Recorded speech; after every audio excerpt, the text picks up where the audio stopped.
Hey guys, welcome in. It is the Rob Kendall Show. Happy Tuesday. It's a hot one out there. Be careful, be safe. Just spend the day indoors with us. Indiana news, politics, and government. You won't get anywhere else. And coming up here in just a little bit, it is June the 30th.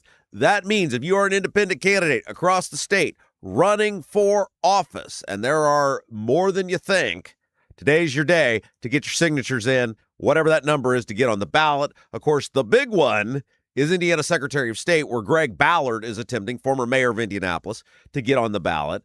And coming up here in just a little bit, Nathan Gotch, his campaign manager, will be with us to tell us what the final number is going to be. And I'll tell you guys, it's going to blow you away. Nathan will tell us how they did it, how they put the thing together. They'll tell us what happens next. And look, I've told you guys this for a while. My fascination with Ballard is not an endorsement of Ballard. I'm not telling you to vote for Ballard. I have no idea who I'm going to vote in the Secretary of State's race. I'm a free agent.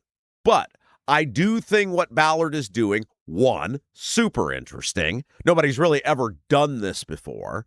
And two, it's super important. Because whatever happens with that Ballard election is going to have a huge impact on potentially elections in Indiana for several years to come, maybe in perpetuity. So that's why we spend a lot of time on this. There's a lot of things at play.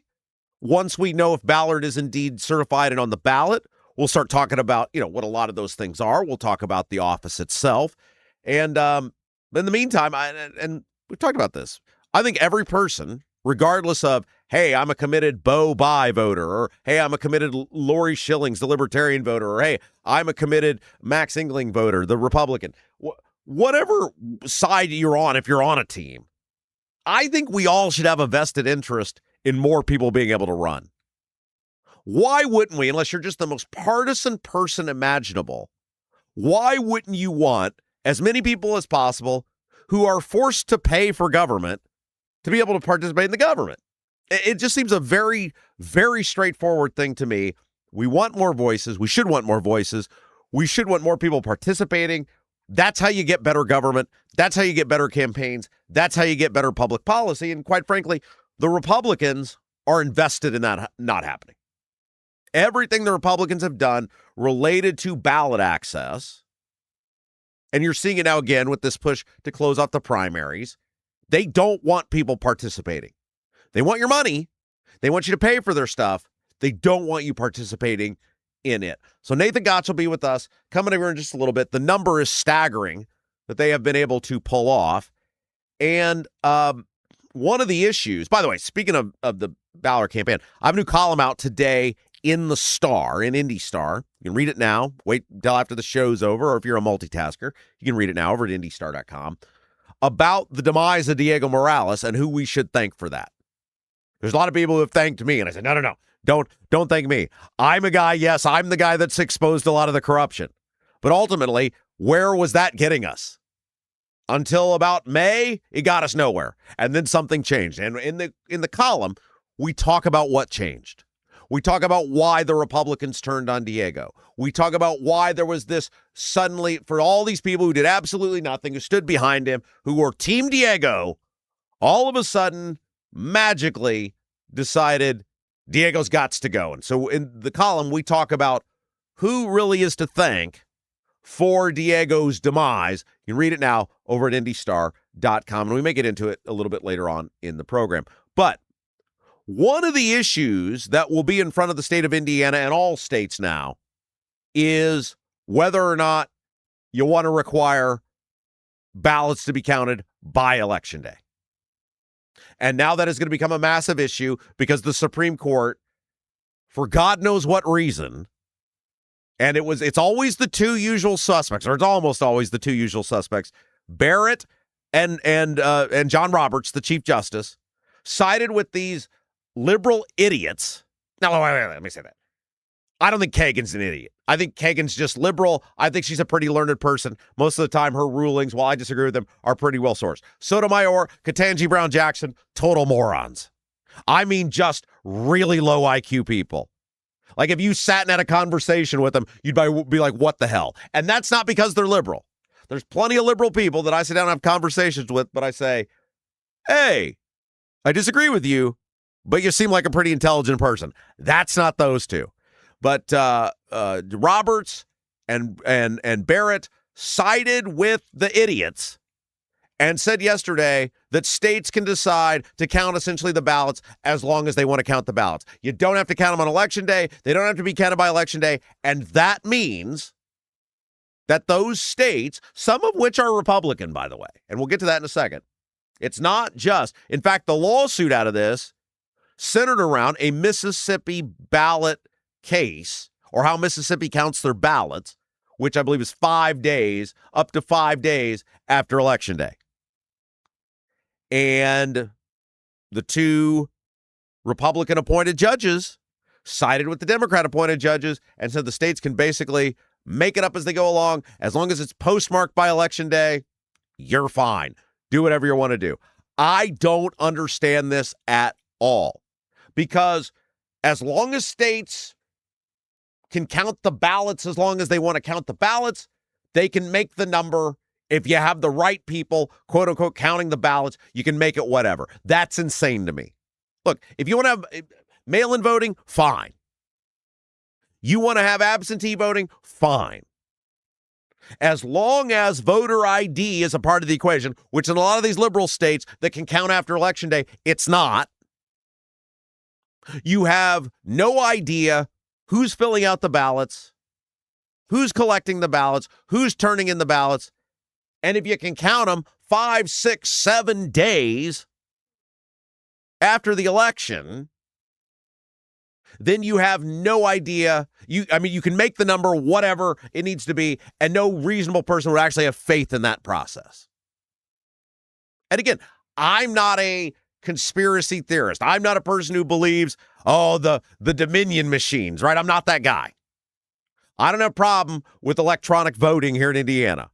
I think we do a fine job. You get a paper receipt, the thing tabulates, it shows your vote match. There's been no verifiable cases of any sort of widespread voter fraud. I mean, you do see things happen like in Knightstown where, hey, these people got the wrong ballots. We got to do it over. That very rarely, but occasionally does happen. But in terms of organized, a concerted effort to fraudulently alter the results of the election, to commit election fraud, it doesn't happen here. So I like to think I'm pretty mainstream on this. I'm fine with the early voting. I think it's too long, but I'm fine with it. I'm okay with the mail-in balloting. I think it's too long, but I'm okay with it as long as somebody's going to show an ID to do it. But this is nuts that 5, 6, 7 days after an election, you can still be counting ballots, that we don't know who won. And we've seen them in these, especially in these liberal states.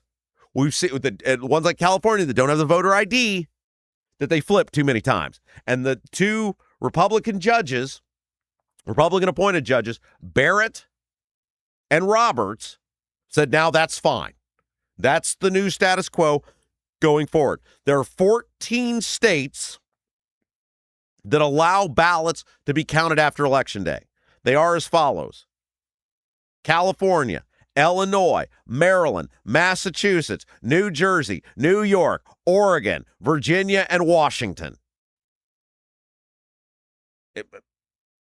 See a theme there, right? That's 10 of them. However, here's the other ones that do: Alaska, Nevada, Texas, West Virginia. Now, in the case of Alaska, they say it's because the state's too big. There's too much area. There's too many isolated areas. They have to do it that way.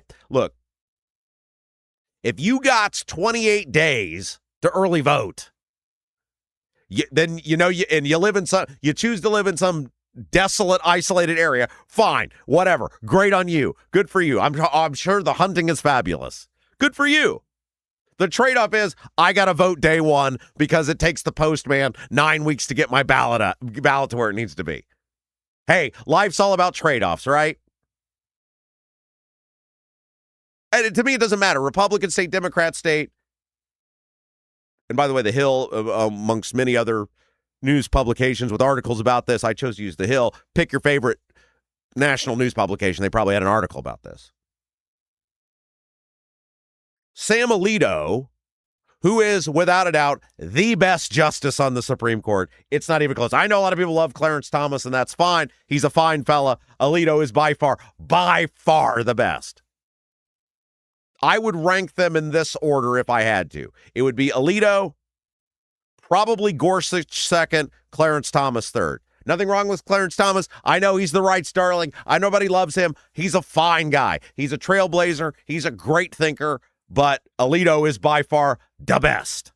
And here's what Alito had to say about what happened yesterday. Quote, "It is undeniable that a prohibition on counting late arriving ballots would provide an additional hurdle for bad actors seeking to stuff ballot boxes when early election results suggest a tight race. The majority incorrectly removes this safeguard from federal law." Bingo. That is ridiculous with all the early voting stuff now that you can't get and absentee balloting and all the stuff that we're doing now that you can't get your ballot in by Election Day. If you can't do it, it's clearly not a priority. I don't think, and again, I'm fine with electronic voting. I'm okay with early voting. I'm okay with mail-in ballot voting, especially though in states that don't have voter ID, which every state should absolutely have voter ID. Now, what'll be interesting, let's do this first. So Stephen Miller, is he deputy chief of staff now? I don't know what he is for the Trump White House. He's been there forever. I don't know what his current title is. He's one of the guys closest to the president. He was on Fox News yesterday, and he was talking about what happened, and I thought he was pretty spot on about it. Take a listen. Well, look, let's just call it like it is. Justice Roberts and Justice Barrett decided to cave to the radical left.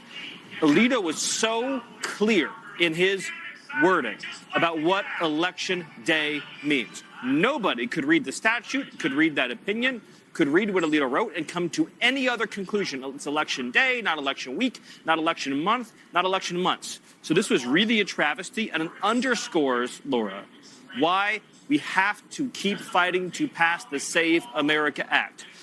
80 million Americans elected a Republican Senate majority, and they elected a Republican Congress to deliver on this fundamental priority. It must get done.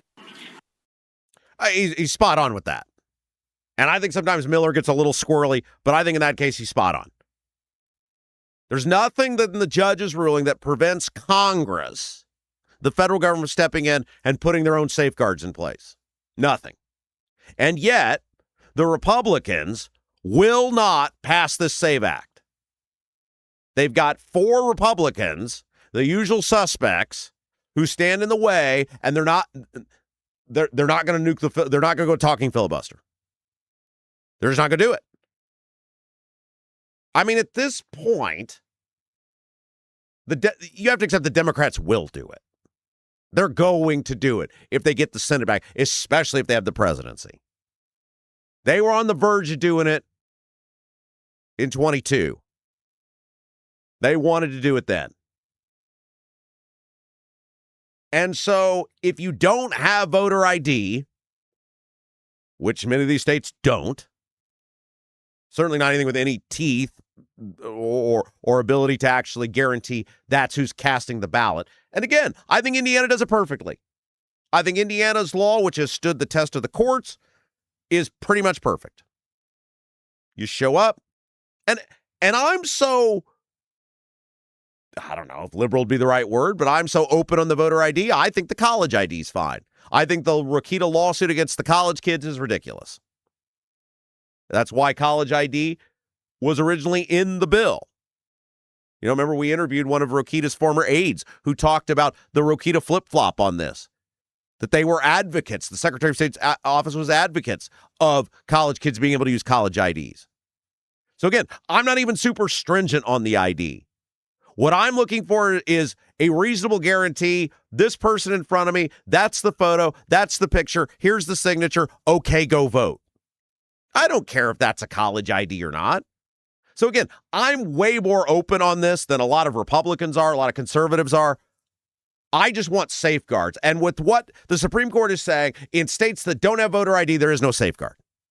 None. And the Republicans don't appear to have the intestinal fortitude to drive this thing through the Senate, which means it's not going to happen. So you're going to have another election in a lot of these states, the ones we just laid out, where you have, not all of them, some of them have voter ID, and so that creates at least some level of security. But in a lot of these states, you have no idea who got the ballot. You have no idea who filled out the ballot.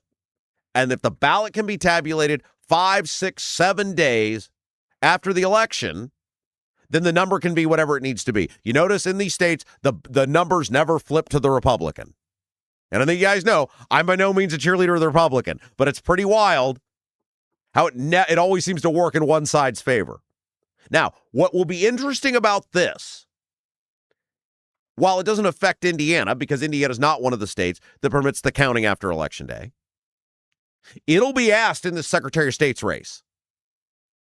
It'll become an issue in the Secretary of State's race. And what'll be interesting, I mean, I'm sure how the Republican's going to answer it, but it will be interesting how the other three candidates, providing Ballard is a part of the equation, the number you're about to hear in a little bit, I don't think there's any doubt he's going to be a part of the equation. But it'll be very interesting how the other three answer it. I mean, look, Lori Schilling's the Libertarian. She's fighting for the relevance, what relevancy remains of the party. There's a real chance, especially with Ballard getting in, they're not going to get 2%. And if the Libertarians don't get 2%, they're essentially done as a party. They won't be on the ballot anymore. And the Libertarians get a little screwy on stuff. Will Lori Schilling, look, you are going to see if any of these candidates don't answer affirmative that the ballots, and it's a viable question. And if I'm Engling, I'm demanding every single one of these candidates answer the question. Because I think it's a win in Indiana for Max Engling to say, while I don't think things like closing the primaries are, I do think saying the votes have to be counted by Election Day is a win in Indiana. And if I'm Max Engling, I am demanding to know from Ballard, from Schillings, sure he's most concerned about Ballard and do you agree ballots should have to be counted on Election Day? I don't think Ballard's going to say no. I think that's a tricky one for because the lefty base, they don't want that. If comes out and says no, he might as well pack it up. They'll crush him on it. Puts him in a bad spot with his base. I don't think he can say anything but yes. And I don't think he's stupid enough to say anything but yes. Ballard, same thing. It's a totally viable question for all of the candidates to have to answer now based on the Supreme Court ruling where every state can make their own choice. Now, ultimately, of course, it's not a choice for Secretary of State. It's a choice for the General Assembly. But what do each one of these candidates think about ballots having to be accounted by Election Day? I think it's a totally fair question. I think it's one, if I'm Engling, I'm all over. I'd be all about. And if any of them say no, then they might as well just pack it up. I don't think any of them would say no, but you never know. All right. So the RNC were one of the people who brought the lawsuit. I want to just read one more quote here, and then we'll move on because there's something else I want to touch on, and then we'll get to the big announcement on Ballard. Joe Gruters, who is the RNC chairman, said in a statement, if we want fair and secure elections, Election Day should mean exactly what it says, which is why this decision makes it even more important and imperative that Congress pass the Save America Act. Hard to argue with that. Since the Supreme Court is not going to require some basic level of security in voting, if you want that, that is really your only option. And it appears right now the Republicans don't have it. Okay. Yesterday was a fascinating day because you're starting to see a real theme, and we talked about it yesterday in the Democrat Party. And by the way, guys, most of our stuff, as you know, Indiana news, politics, and government, we do talk national, which is why we're leading the show with it today. If they're big stories that have the potential to affect us here locally, and we talk about that like we just did. Here's how that ruling potentially affects us locally. One other thing yesterday, and it's starting to become a theme, and credit to the media, they're starting to ask about this. I was rather impressed with the media pushing back on the Democrat rank and file about how they view the socialists taking over the Democrat Party. I looked yesterday yesterday evening. And so kind of the way my day works is I do show. And then from about 5 to 9, I do nothing. And then I start getting into, okay, what happened during the day to be able to talk about stuff tomorrow. And so I was pleasantly surprised to see how much the media was actually asking mainstream Democrats, power structure Democrats, about the Democrat Socialists trying to take over the Democrat Party, which is happening in real time. And I want to play you some audio from some of these answers because they're very interesting. And again, the reoccurring theme is the rank and file Democrats are scared to death of the socialists. The mainstream Democrat people are going to get eaten up by these socialist people because they're handling it all wrong. Either you want them, which in some case they do, but if you don't want them there to take over the party, you got to fight back now because the more they grow, the faster they're going to grow, and then you won't be able to do anything about it. And you might as well just, within a couple years, scratch out the name Democrats and just put socialists into place. So a couple of audios on this. So Kirsten Gillibrand, she's a senator from New York. Now, if you guys remember when she got elected, she got appointed, I think, first and then elected. She was selling herself as a mainstream moderate Democrat. Yes, I'm from a super blue state, but I'm different. And remember, she ran for president in 2020? Is that right? I think it was 2020. And that didn't go well, but she ran on the idea of I'm a moderate, middle road, mainstream Democrat. She was at some sort of forum yesterday, and she got asked about the socialists taking over, and she didn't want any part of it, and she basically came out and said, no, I'm fine with it. Please leave me alone. Take a listen. Yes. So New York had a very strong change election. There was a huge interest in new candidates, younger candidates in some instances, the next generation of candidates. And so there was several instances where incumbents lost to challengers because of that trend. And that trend is a very good trend for nationwide elections because it shows how deep the interest in change is and how fired up new voters are, younger voters are, different demographics of voters. Fidel Vargas, President CEO, HSF. Okay, so basically what she's saying there is, I'm fine with the socialists. I'm glad they won. I'm glad you're taking over. Please leave me alone and give me another term. If I just say enough nice things about you people, maybe you'll just leave me alone. The problem is the socialists ain't going to leave nobody alone. They're not coming to coexist, right? I was watching over the weekend. Well, it must have been Sunday. Kid was down for a nap. My wife and I, we watched Independence Day. Remember in Independence Day where they figure out Jeff Goldblum is kind of the first guy, and then when the alien comes back to life and kills all the people in the Area 51, and Bill Pullman, who's the president, he tries to take over Bill Pullman's brain, and Bill Pullman is able to see what they're doing. And that's when they figure out, we got to just take them all out. You can't coexist with these people. There is no peace. No peace, as the alien said. No peace. I think it went more like, no peace. That's the socialist, guys. This woman is nuts. Or any of these people are nuts to think that you can coexist with them, that you can form some sort of coalition with them, that they'll allow you to exist. Any of you people who've taken the corporate money, who've sided with the donors, the lobbyists, ain't going to happen. And that woman, Kristen Gillibrand, go learn it the hard way. All right, the next audio. The Scott Weiner dude. Remember, he's the guy from San Francisco, the super liberal, pro-trans rights, like as left as you can be, who I still don't know exactly what he did, nor does anybody else, but he did something related to Gaza and Israel. He said or did something. Now, again, we're talking a strong 9, right, on the lib scale, if we're doing 1 to 10. Maybe 9.5. But he did or said something about Gaza that pissed these people off. He was at some pride trans rights parade thing. I mean, this is how liberal the guy is, right? He's openly there supporting these people. The Gaza people find him and they just like scare you can. I mean, all the blood rushes out of this guy's face. It's a large group of people. It grows during the video of these people screaming at him. I mean, it's nuts, the stuff they're saying to him. We played it for you yesterday, just a fraction of it.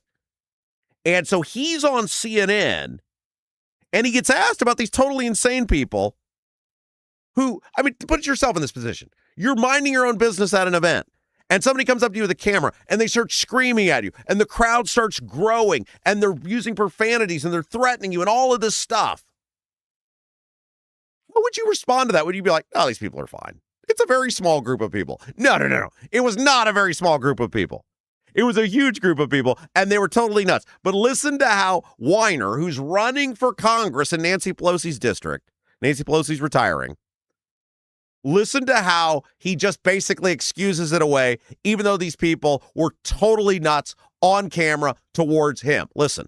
I have not heard from Nancy Pelosi or from Connie Chan, but I have heard from hundreds and hundreds and hundreds of San Francisco residents, including numerous members of the trans community, lots of community leaders, just people who are horrified by what these individuals did to me and frankly, giving a black eye to the trans march, because most of the people at the trans march are not like that. They are welcoming, wonderful people, and this gave a black eye to the trans march, and that is also just horrible. No, that is the movement, buddy. Them are the people. It's on video. You see the crowd grow, and the people who aren't part of the crowd, they're just standing there watching. Like, I mean, think about it. If you're minding your own business and you see some angry mob start shouting profanities and following some guy around, are you just going to stand there and laugh and chuckle? I mean, these people are on camera. It was two options. It was very public, and it was either with some pushback about these people and listen to his response when he gets every opportunity to say the thing, which is, these people ain't Democrats. These people ain't liberals. They're lunatics who hate the country and want to destroy and take down the country. And they'll come for you. But again, another guy who doesn't want any part of the heat and excuses the behavior and welcomes them in. Take a listen. Elect people from their communities. And when folks win, like what happened in New York or other places, whether it was Utah, New York, or Maryland, and we have new members coming in, I think it's our job is to welcome them. They were elected by the folks in those constituencies. And so as Democrats, they're going to be members of our caucus. And it's important that we welcome them as part of our caucus. We have to have a big tent. But Mr. Garcia, I mean, politics is perception in a lot of cases. Won't voters think your party is getting more extreme? At the end of the day, the voters of districts elect their nominees. And who are we to tell the voters of whether it's in New York or Maryland or Utah, who is their best person to represent them? At the end of the day, voters are going to choose their nominees. And those nominees then come to the Congress, and it's our job to bring them in to ensure they have the information they need to make good decisions and to build a good caucus and to win elections and the majority in November. There it is. You just heard it from him. They're on the team. Welcome to the club. Right this way. And this, see what happens here. And this we talk about the Democrats never being able to get out of their own way. The Democrats snatching defeat from the jaws of victory. Here's what happens. Yeah, these people right now can win in these liberal places. But when they don't get rejected, in fact, they get embraced by the mainstream, the quote-unquote mainstream, the power structure. In red places like Indiana, people see that and they go, nope. I'll just deal with bad government from the Republicans. I'll deal with high taxes from the Republicans. I'll deal with, crony capitalism from the Republicans. I'll deal with some corruption from the Republicans because I don't want any part of that. And the problem then becomes for a guy like Bo Bai, who seems like a pretty good dude, seems like a pretty normal mainstream person, probably would govern the Secretary of State's office in a pretty nonpartisan fashion, would probably follow the rules and laws and wishes of the General Assembly, might expose some corruption of the past 4 years in the process. But there's so many voters with which he'll never be able to get his foot in the door because of the letter next to his name. Because people see what's happening in these other places and they say, I don't care if you're not that. I don't care if that's not you. Your party is aligned with those people. And I don't want any part of it. And the Democrats not rejecting this, not only are they not rejecting it, they're welcoming it in many cases. People say that and see that and they say, no chance. No chance whatsoever. And it'll be true in House races. The Democrats have lost the party. The aliens are all over the world, just like an Independence Day. They're getting the signal and they're striking. The aliens are getting the signal and they're striking. There is no peace. There is no assimilation. There is no, we want to be a part of the answers. No, they want to take over. And they are. It'll be the Democrat Party, and then they'll move on. It's Independence Day. And the people better wake up really quick, or you're not going to recognize this country before too long. And I hate this, because this is what bails the Republicans out in places like Indiana. This is why they keep getting away with the bad governance, because they go, well, here's your other choice. Yeah. Okay, so we're totally in bed with the donors and the lobbyists. Sure. We totally ignored Corruption RS running the Secretary of State's office for the past 4 years. Sure. We only did something about it when we knew we were going to lose the office. But what are you going to do about it? You going to turn over to Mom Donnie Incorporated? I don't think so.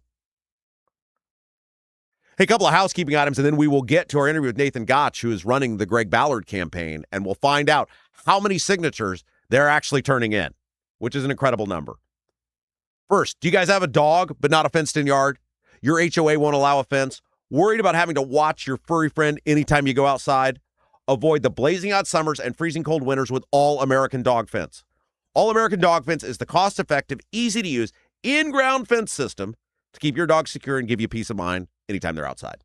All American Dog Fence is locally owned. Owners Kelly and Jeff, they got 3 dogs themselves. They believed in All American Dog Fence so much, as consumers, they bought the company. How about that for a testimonial? All American Dog Fence backs their Pet Stop products, designed and manufactured in the United States with a lifetime warranty. Call or text All American Dog Fence, 317-862-6606. 317-862-6606, or visit their website at allamericandogfence.com, allamericandogfence.com. Hey, you mentioned the Rob Kendall Show? You're going to get incredible $200 off. $200 off just by saying, heard about you on the Rob Kendall Show. All right, couple of other housekeeping items. Number one, if you like what we're doing here, if you want to help us grow, you can really do that by doing 3 things. We call it like, share, and subscribe.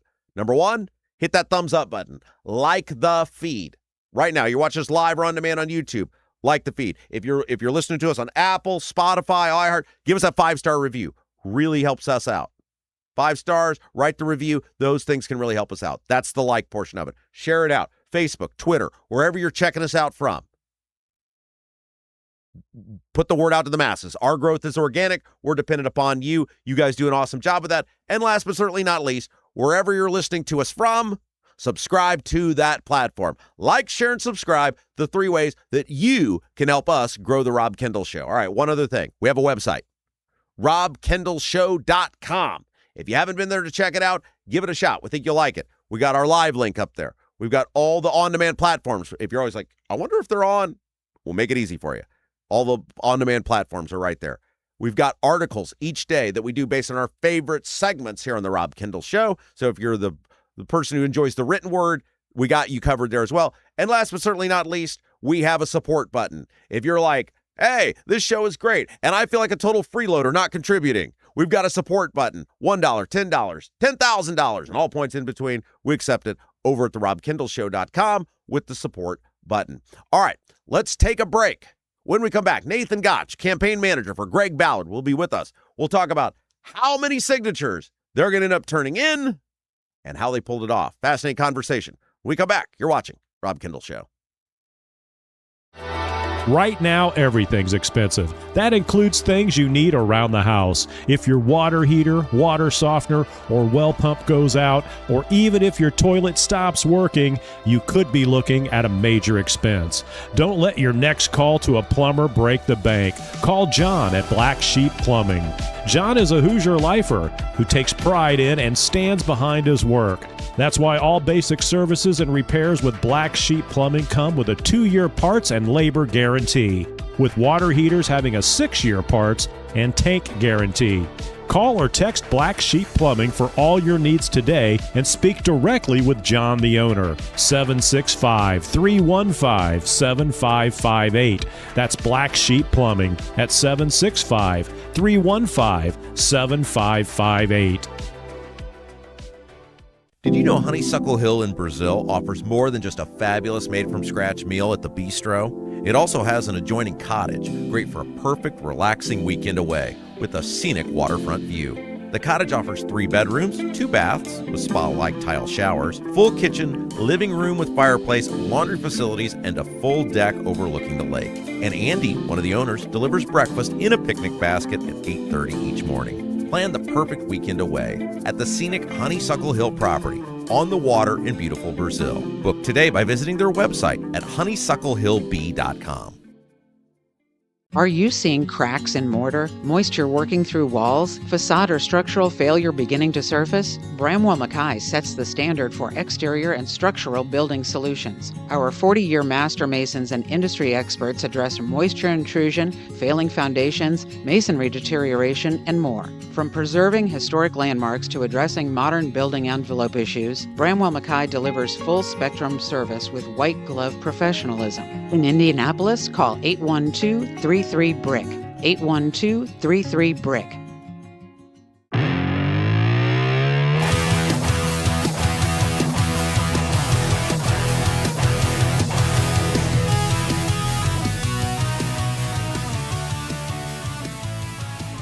It is the most fascinating question in Indiana politics right now, and I think we're about to get an answer to it. How many signatures will Greg Ballard turn in? Here to provide the answer, Nathan Gotch. He is the campaign manager for Greg Ballard Enterprises. Nathan, hello. Technically, it's Greg for Indiana. There you go. Yes, thank you. And thank you very much for having me, Rob. Okay, so we went from 52 to 64. Well, look, I think the first number that we put out publicly was in early May, about 20,000 that we had confirmed. And as your viewers may or may not know, one of the challenges of keeping track of this many signatures is we have people all across the state that are collecting, and many of them are just turning them into their county clerks without letting us know. So it's like rogue signature people. Yeah, well, sometimes there are rogue signature people, but usually they're just going off and they're, if you're at the courthouse to file some other paperwork and you have, a couple signature sheets, they're turning them in. And so what we didn't want to do is put out a number that was not accurate. And so we were able to figure out at that point, okay, well, we've turned in that many signatures. This is the minimum. So these numbers that we're putting out are minimums that we've turned in. So then after the convention, we announced that we turned in a minimum of 52,000. And then a couple I just have a real quick question on this. Because you have so many people and it's a statewide operation. Do you ever get a call from, I'll just pick a random county, like Knox County, and they're like, we got 3 pages of signatures from Ralph Smith, and you guys are like, who the hell's Ralph Smith? They don't do that, but they do say, hey, we've gone through your sheets and you can come pick them up. Did you get any of them where you're like, we have no idea who this person is, who, any total strangers who just liked you guys? So here's what I would say. If the campaign manager is fielding those calls, then you don't have a very good operation. So I'm not the person who gets those calls. Yeah. But yeah, I'm sure that there have been sheets from counties and we go, oh, we didn't even know that we had people collecting in there. So just to get back to the numbers, it was first we announced 20,000, then 52,000. Then last week we announced that we had confirmed that we'd collected about 64,000. And today, I don't know if you guys have a drum roll sound effect or not. I didn't see any snares in the studio here, but it's a limited budget. We have confirmed that we are going to be turning in, and again, the deadline is noon today, 73,047 signatures. Wow. Yeah. 73,047 signatures. That is essentially double the amount you would need to be verified. Yeah, 36,943 is the amount we need verified. Not that you're keeping track. It's just a random number that happens to live in my brain for the last 3 months. It's an incredible number. Okay, when you guys started this in early March, did you have a target for yourself? Like, hey, if we can just get whatever. Yeah, I mean, we did, and part of that is built on sort of these drives, and it's not just true in Indiana, but around the country. There's a certain number that a good drive will hit in terms of the validity rate. And for people that haven't signed, and I can't include you in that because you were one of the first people to sign. I signed on the camera. Yeah, and we have a record of that. So if that gets struck, we can go back to the county and say, no, we have proof that Rob actually signed this. But people have to fill in their signature. Then they have to write their name, their date of birth, and then their address, and that has to match what's in the counter voter registration record for that person. Now, a lot of people don't write as much anymore, and so some of it is just the handwriting is too hard to read. Sometimes people move and then they don't update their voter registration. People get married, they use they're registered under their maiden name and they don't realize that. And then sometimes people think they're registered and they're not. So there's a number that sort of is typical. So we had a ballpark, but then what we wanted to do is really leave no doubt. Yeah. And so we continue to push through that number. And part of it is just the reception around the state has been so incredible. People, I think, understand that our parties, both of them are broken right now, that the rest of us are the ones paying the price, and they see Mayor Ballard's campaign as a way for people to have real competition in the state, and that's the only way you can get accountability with your elected officials. So did you hit your number that you had set out for in March? Like 73,047? That is so much higher than what our initial number was. Yeah. But again, the reception was so great. We had so many people wanting to sign, and so we said, let's keep going. And the mayor is the one who told me. He said, look, let's leave no doubt. Yeah. Let's get as many signatures as we can to show people. To this past weekend. You guys were all over the state this weekend. Look, we had people out yesterday still collecting. That's it. It's amazing. So I want to talk about how you guys did it in a second. Nathan Gotch, campaign manager, Greg Ballard, Greg for Indiana. That's the website. GregBallard.com. Mm-hmm, yeah. Greg Ballard's candidacy for Secretary of State. But it's interesting to me because when he said he was going to do it, the Republicans, of course, immediately went from he's the gold standard, the greatest mayor who ever lived, everyone should be like him, to what an awful, rotten human. And it was like, haha, very funny. He's not going to get those signatures. And nobody seems to be laughing anymore. Well, I think part of that is because the Republicans and Democrats do have to get signatures themselves for governor and for Senate. They only have to get 4,500. You and I have talked about this. Todd Young's signatures were challenged back in 2016. Unless you're Todd Young. Yeah. So, I'll let you go into that in a different segment maybe.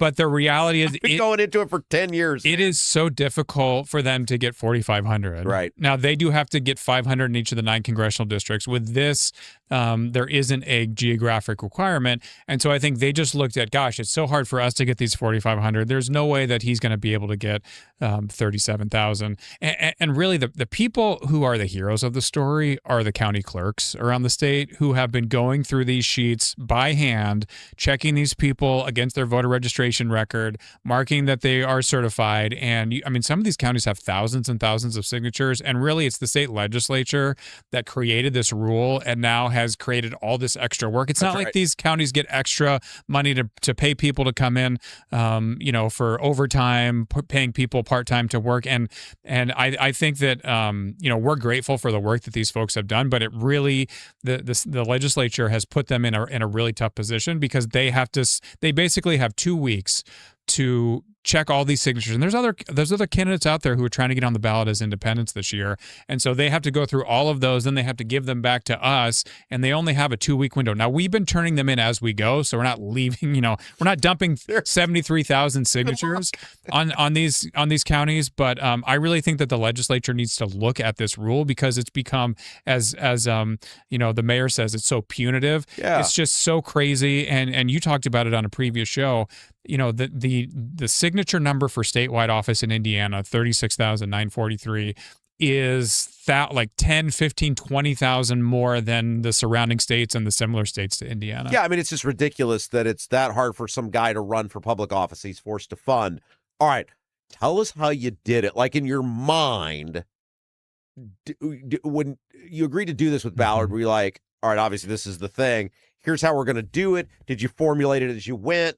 How did you put together this plan to get these signatures, and then how did you ultimately do it? So look, what people need to understand is Greg Ballard doesn't get anything unless there's a plan. I told everybody this, right? Everybody was like, he's not going to get those things. I said, there's no way that guy's going out and going to be remembered as the guy who didn't get the signatures. This is a 23-year Marine veteran who served in active duty in Desert Storm. A lot of people don't even know that. Then he obviously ran the city of Indianapolis.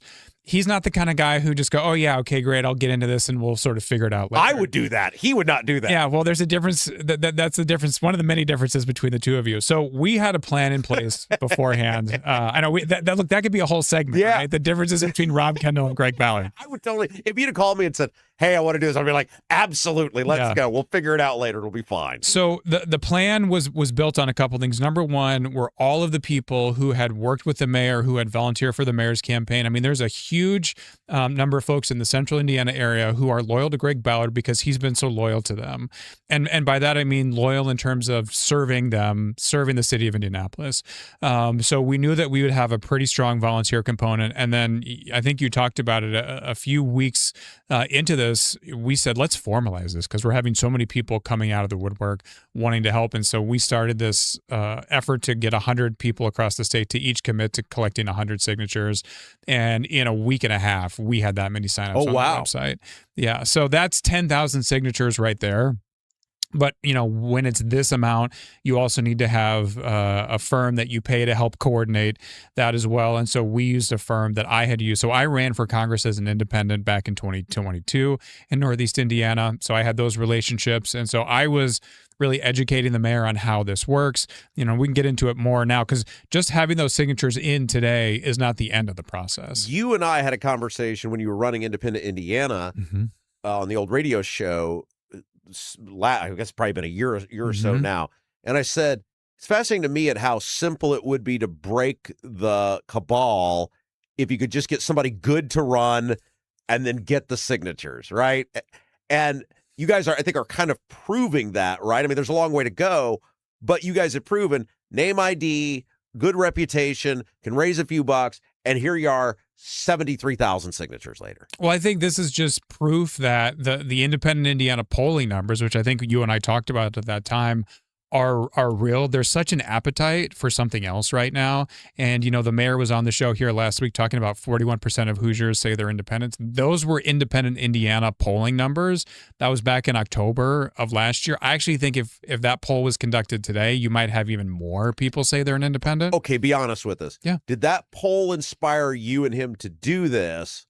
Or did you think, was he in your mind before the poll? I honestly can't remember the sort of timeline, but I certainly know that when he saw those numbers, and he may have even heard it on your show. I think we were doing a Statehouse happenings. Yeah. That he was like, wow, because everyone's shocked by that, right? And the reason is because we don't see independents winning. Because you did a poll last year, Independent Indiana did a poll, and you did a hypothetical of Diego, Greg Ballard, Bo By. So there are two separate polls. The poll that the 41% number comes out of, and I always like to make sure people understand, 41% say they're independents, 29% say they're Republicans, 21% say they're Democrats. And then in that poll, these people were also asked if there was an independent running for state or local office who you thought could win and matched you on most issues, are you likely to vote for that person? 88% of the respondents said they'd be likely to vote for that person. 59% said very likely. Now, I don't think Greg Ballard is going to get 88% of the vote. I don't think that's going to happen. But the fact that those numbers are so high tells me, hey, there's a real appetite for this. You take that plus what's happened in the last two election cycles in Indiana, which is 244 independents have gotten on the ballot. 52% of them won their races. And in that same period, 61% of Republicans won, 35% of Democrats won. But they're happening in communities around the state. They're not in any of these sort of high-level races because you don't have a candidate like Greg Ballard who people look at and go, oh, that guy can actually win. Nathan Gotch is our guest. He's the campaign manager for Greg Ballard. It is interesting, too, how very quickly it became no longer a joke to the Republicans. And, you and I have talked about this a little bit. In the beginning, I said, well, I think Ballard will do pretty well. I don't think he can probably win. Look, I think anything's open at this point. I think when you produce 73,000 signatures, it shows people organization, it shows them money, it shows them name ID, and I think that gets a lot of people off the sidelines. Now, again, I think you guys still have an uphill climb, but I think he's definitely in this ballpark of, hey, he's not just a spoiler. He's running to actually win the election. So let's talk about that because it's the most important question, right? Can Greg Ballard actually win?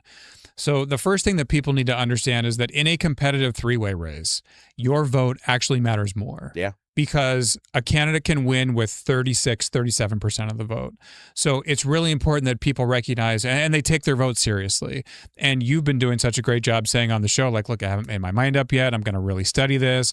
And people would go, oh, well, it's just one vote. It doesn't matter. In this race, every single vote is really going to matter. No, it totally does. So that's the first thing. The second thing is the Secretary of State's office should not be partisan anyway. It oversees all of our elections. You need somebody in there who you can trust to not do the party's bidding.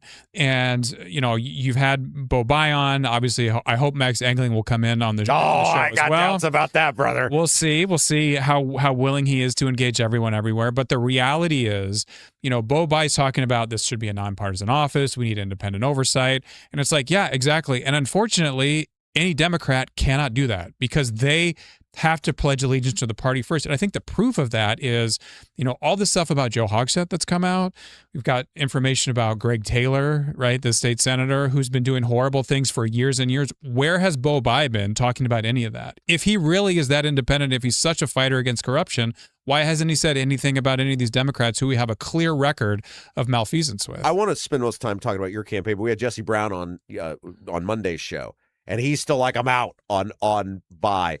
Do you think that that's going to hold? Like, obviously, you guys got a coalition build. I'm not saying you're out courting Jesse Brown's vote, but is there a block on the left? They're like, we're not touching this guy. I can tell you what we're hearing privately from people from both parties, and that is they trust Greg Ballard to do what's right for the voters more than they trust the Republican or Democrat nominee. And so when Ballard is the one saying, look, I'm not going to campaign for other candidates if I'm Secretary of State. I'm not going to raise money for them. I'm not going to endorse them. Neither of these other two candidates have made that pledge. And newsflash, they're not going to because they see this as a stepping stone office, right? They think that the politics doesn't stop when they are in the position of overseeing elections. And the people of the state of Indiana who are going to learn what this office does over the next few months with all the money that's going to be spent. I think they're going to look at this and go, yeah, we need somebody in there that we can trust, an independent voice who's not going to put their thumb on the scale. Yeah, this is my dream election. I think I've told you that because now we have a viable third party. We have at least by Democrat standards, a good Democrat, and the Republicans need to start losing some elections. What happens now for you guys? Obviously, June 30th was the deadline. You'll have them all in. Tell everybody what happens then. So it's important for people to understand the process. So the last batch of signatures are being dropped off today. And what these counties are doing now is they're going through and they're going to look at every sheet, right? And they're going to mark how many on each sheet are in the election database, right? These are registered voters. These are valid. And then they will turn them back to the campaign. So over the next week and a half, they're going to do that. And then they call us up and they say, hey, here in Knox County, we've got 4 sheets. Or here in Hamilton County, we've got several hundred sheets to give back to you. And they've been doing that already. So we've been getting those. We're have going they been good to you guys so far? Yeah, I mean, because they're partisan people too, right? It is true that these are elected Republicans or Democrats who are in these offices. Now, some of the bigger counties have voter registration, which is a Republican and a Democrat. But again, you know, we are literally a competitor of both of those. I think that that's something also that the legislature needs to look at in the future. If you're going to have this process, you need to have an independent body that's confirming the signatures. And also, let's not put it on these clerks' offices who you're not giving the resources to be able to handle all of this. But they're going to hand those back to us, and then we put them all together, and then we add them all up, and then we will have a number of, okay, so here's how many valid we have, and then we then put all those together and deliver them to the Secretary of State's office. We have to do that by July 15th. Then the Secretary of State's office sort of counts all those. Now, they already will have an internal report from all the clerks, so they'll know what that number is anyway.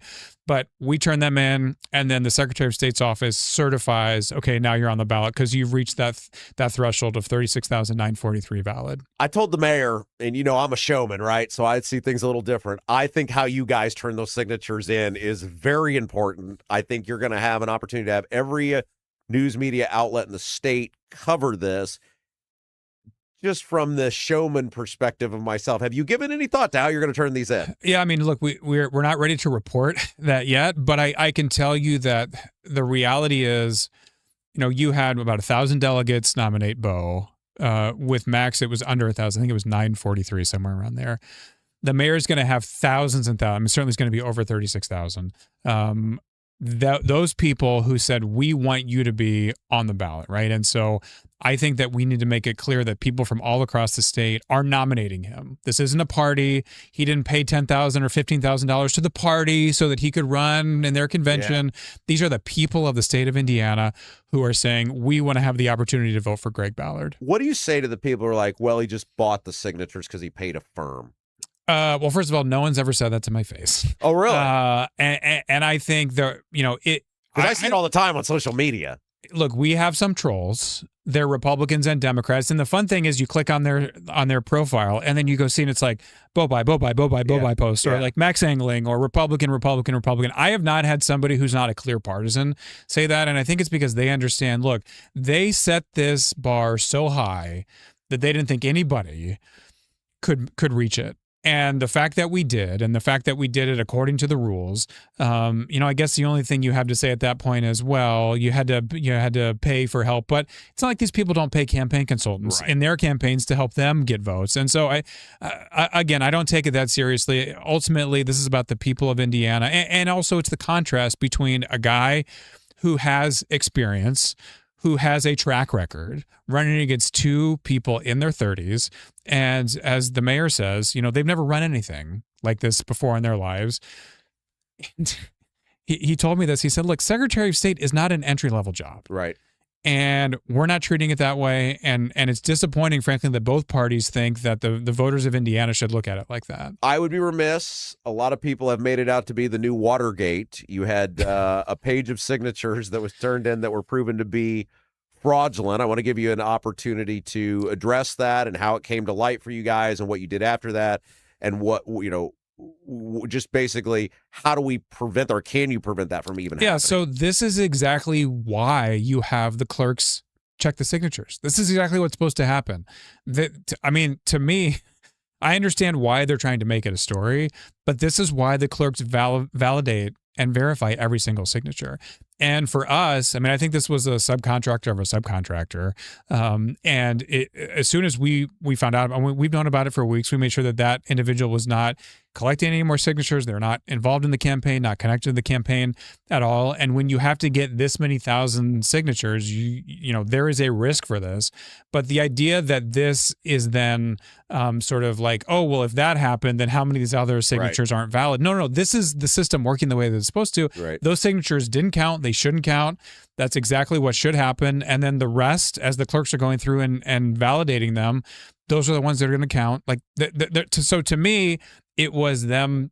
And look, this is totally fair. This is a political effort. They're trying to score some political points. I'm surprised that they did it just a couple days before the Republican convention, because I think it kind of got lost and all that. But look, them making such a big deal out of it is just evidence that Greg Ballard is a serious, viable candidate, because you don't see them putting stuff out about Lori Schillings, with all due respect. That's a good point. No. All right, so we'll get you out of here with this. What does Greg Ballard need to pull this off? Because, if he did it, right, the idea that the Republicans should lose this office at all is incredible. Buy wins, you're like, well, he's a buy, okay. But the idea that an independent third-party candidate could win this office, it would be the greatest, most amazing story in Indiana political history. What does he need to go right for him over the next 5 months in order for him to pull this off? So, look, the honest answer is for what's been happening to continue to happen. People are talking about Greg Ballard. People need to know that he's running. That's why we have a campaign. We have had to sort of pause and collect signatures to get him on the ballot. But every single person that's out there with a clipboard is also letting people know, hey, Greg Ballard's running for Secretary of State as an independent. The bulk of our fundraising has gone to make sure that he's on the ballot. Now we can pivot and start making sure that people around the state know that he's running, know why he's running, and know why it's so important to have an independent in this office overseeing all of our elections. So I think it's just people understanding that he's running, why he's running, and what the Secretary of State office does. And you and I both know that the Republican and Democratic nominees are going to start throwing mud at each other. This is what they have to do. They seem to hate Ballard more than they hate each other, though. Yeah, well, what you will know, what will be really important, I should say, is when they start coming after Mayor Ballard, they're not going to waste money on somebody who can't win. Right. Okay. And I think that we're going to see that eventually happen. But what to me has to keep, we just have to keep doing what we're doing. And again, the office itself, once people understand it, they go, yeah, this shouldn't be Republican or Democrat.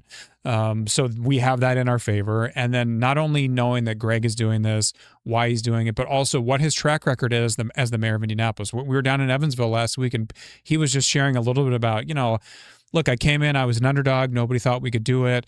This effort has a whole lot more behind it than when he ran for mayor of Indianapolis. There's something unique about him that it just connects with people. They go, this is a regular guy who we can trust.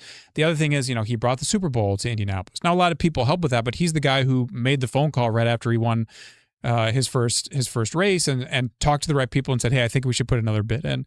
You've talked about this. The crime in Indianapolis, was much lower than it is right now. What we wouldn't give to have those days back. Right. And the other thing people need to understand, just from a sort of political perspective, half of the voters in the state of Indiana are in the Indianapolis media market. But when we did that poll that had his name in it back in November, he was winning with 18 to 34-year-olds without even being on the ballot.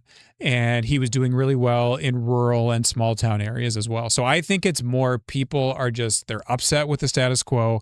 They're not happy. They don't trust politicians for good reason in a lot of cases. And I think Greg Ballard has the experience. He's got the background. He's got the resume. And it's just on us to make sure that enough people know about this. We love the chaos here, and we think this is very healthy chaos you guys are injecting into the system. GregBallard.com is the website. Nathan Gotch, thank you. Thanks for having me, Rob. We'll take a break. We'll be back. You're watching Rob Kendall Show.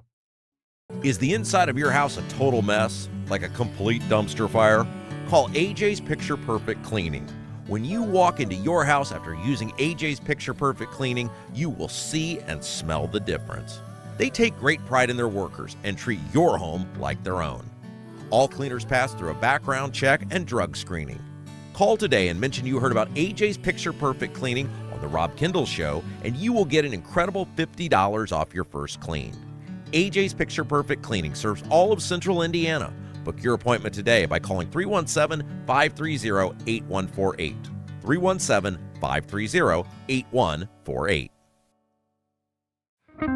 If authentic wood-smoked barbecue is your thing, Double D's Barbecue in Clayton is the place for you. Owners Dennis and Tina Duncan, along with their son Garrett, are from Memphis. So when it comes to barbecue, they're not screwing around. No pellet smokers, no roasters, just authentic wood-smoked Memphis-style barbecue. All of Double D's food is cooked fresh daily, and it's all made from scratch. Double D's Barbecue, located at 40 and 39 in Clayton, is open all day, Wednesday through Saturday, but get there early because once they're sold out, they're done. Check out the full menu, ribs, brisket, and more at ddbbq317.com.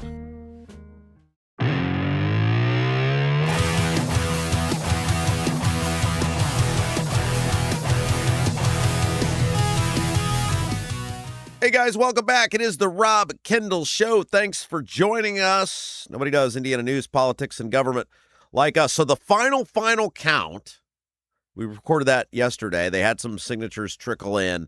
Ended up being 74,204. 74,204, double the required amount. So I think you can go ahead and check that box. They're not going to throw out 37,000 signatures. Greg Ballard going to be running for Secretary of State. And look, nothing happens for a little while now. And then it'll be back in the news, and we'll get back on it once there's stuff to report. That's a hell of an effort. The governor has spoken on the gas tax, once again suspending the gas tax. We'll tell you about that in a second. But first, one of the biggest challenges homeowners face is coordinating the sale of their current home with the purchase of their next one. You've been through it before. You know what I'm talking about. Gary Tedrow with Verity Mortgage helps Central Indiana families explore bridge loan and home equity loan solutions that may provide flexibility during that transition. Whether you're moving up, downsizing, or need access to your home's equity, Gary takes the time to understand your goals, walk you through your options, and get you where you need to be. Visit loansbygary.homes. Loansbygary.homes to learn more. Gary Tedrow, Verity Mortgage, NMLS number 179207, equal housing lender. Gary Tedrow, Verity Mortgage, NMLS number 179207, equal housing lender. All right, so Braun was asked yesterday about what he intends to do about the gas tax.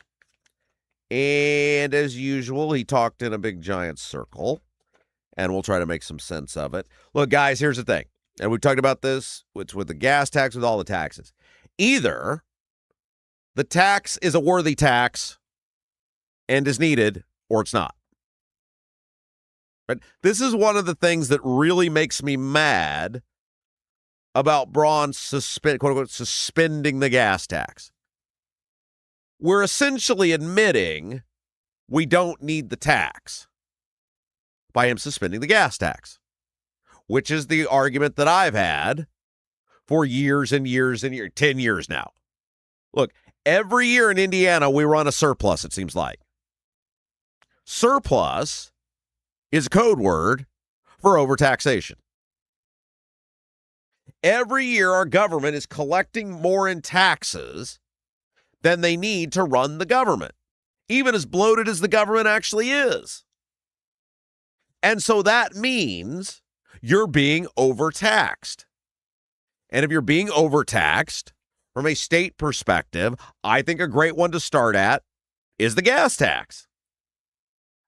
I think everything we've said for all of these years has played out with Braun proving, because not only have they said, hey, we're going to suspend the gas tax, they've said, hey, no road project's not going to get done. Well, how are you going to do that? Well, we're running a surplus. Oh, you mean you're overtaxing us? That should be what everybody's learning from this. That should be what everybody's taking away from this. That the governor, for years and years, we've been told not only must the gas tax stay, but it has to go up every year. If the gas tax doesn't go up, well, your road project won't get done. Bull! What are we on now? Month 3, April, May, June? And we've been told, no, it's fine. We're pulling from the surplus. You mean you're pulling from the overtaxation? That's what everybody should be learning from this, is how overtaxed you actually are on a daily basis. The fact that he can suspend the gas tax and tell you, hey, no problem, we got it. It's good. That should tell you how messed up the taxation structure actually is, that such a large-scale decision can be made, not through the General Assembly with debate. Keep in mind, Braun's done all this on his own. There wasn't debate, there wasn't discussion, there wasn't testimony, there weren't facts and figures. Braun just rolled out one day and is like, gas tax is done. Sales tax on gas, done. Gas tax, done. And we're told there are no ramifications. So if you can suspend a tax with no ramifications, the next question has to be, do we ever need the tax? And I have maintained for years the answer is no. It's a money grab.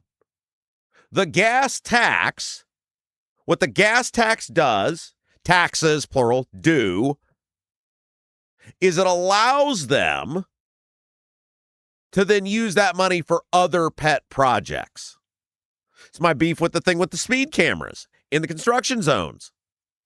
All of that money comes off as a money grab because it's all getting filtered into the general fund,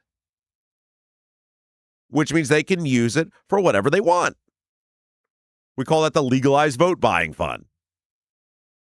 Whatever pet project, whatever cause du jour, they can do it. So Braun has got to make the choice by July 7th what he's going to do. WRTV6 with the reporting on this. And here's what he said. Quote, with what we saw happening in the Middle East, it did catapult prices down, although there have been a few breaches of the kind of ceasefire, so we'll see.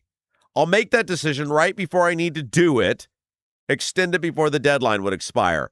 The price of gas should be irrelevant to the conversation. The price of gas should be irrelevant to the conversation. Either the gas tax is needed or it's not. Again, they're pulling the veil back. They don't realize they're doing it, but that's what they're doing to you who are paying attention. They're pulling the veil back. They're showing you, well, we're just doing this because gas went up and we don't want you pissed off at Trump. I guarantee you, because we went through it when Biden was president. Remember, when the Russia-Ukraine invasion happened and gas prices shot up, what did our General Assembly do? They took both of their middle fingers and put them right in your face and said, good luck with your gas. Yeah, it's kind of $5. That's really expensive. I mean, I don't know about you guys, but in that stretch where it was near $5, I started thinking, how many days do I have saved up from work? And you guys know I had a lot of days saved up from work. I always do. But I was starting to think, is it financially even worth it driving into work every day? When you start looking at $5 a gallon for just the gas and the wear on your car and everything else. That was pretty crippling. And yet, even though gas was more expensive then than it is now when Braun suspended the gas tax, our Republican governor, Holcomb at the time, did nothing. Our Republican General Assembly called for nothing. I mean, fine, great, I'm glad gas is cheaper. Fine, great, I'm glad we're exposing we don't need the gas tax. But the price of gas is irrelevant as it relates to taxes. Either you need the tax, either you need the money, or you don't. And Braun is proving, and the lack of pushback from the General Assembly is proving, they don't need the tax. They don't need the tax. They're taking this money. Yes, okay, it's going for roads, but they have money for roads. Then they just want to be able to use that money that they could be using for roads on something else. You always have to look ahead past what's actually happening in front of you, because there's always a broader conversation in play. They're only suspending the gas tax because they're worried about the price of gas, because it will hurt Trump, because it will hurt Republicans in the midterm. They're not doing it for you. They recognize you've caught on about the price of gas. We should probably do something about that. Oh, here's an idea. Stop invading countries in the Middle East. I mean, again, we are what? March, April, May, June. We're 4 months into this thing. What has been accomplished in the fight with Iran? I mean, ceasefire's on, ceasefire's off, MOU's on, MOU's off. What's gotten better over there? Okay, the Ayatollah got taken out. His lunatic son is in charge. Same ideals. The Strait of Hormuz was open. Gas was cheap. The Strait of Hormuz now is closed. Well, then it's kind of open. Then it's closed again. Oh, now it's back open. Gas is still really expensive, even with the sales tax suspension, the gas tax suspensions. And what we're really doing by doing this is masking the impact of the war with Iran. And you can only hide it for so long. Unless you're going to have a broader conversation about, hey, time to admit to people we don't really need this tax. Which all that's doing then, I mean, think about the good it could be doing for you if gas weren't $4 a gallon, which is, kind of sort of the price of gas when you take the taxes out. Like if you had all the normal taxes, it would be $4 a gallon. Think about what gas would be if we didn't have this artificial inflation and you suspended the gas tax or you got rid of the gas taxes. You'd be looking at $2.20, $2.30 a gallon for gas. How about that? Think that would have a positive financial impact on your life? All the sales tax elimination is doing is masking the damage the bad decisions with Iran have caused. When in reality, the gas tax ending should be creating a financial windfall for you. You're still getting taxed, right? Because you're still paying the same you were paying for gas before the war with Iran started. The war with Iran has created inflation as it relates to the price of fuel, which is a tax on you. Inflation is a tax. Either the tax is justified or it's not. And if it's not, which I think we're proving it's not, I'll take the 10-year victory lap playing the long game, then get rid of it permanently.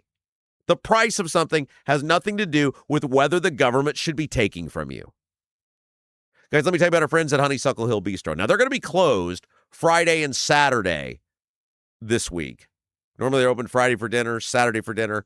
They will be open for Sunday brunch, but they got a whole bunch of stuff going on over in Clay County for the 4th of July festivities. Of course, Honeysuckle Hill Bistro has a fabulous catering business as well. Did you guys know that? They can cater your event.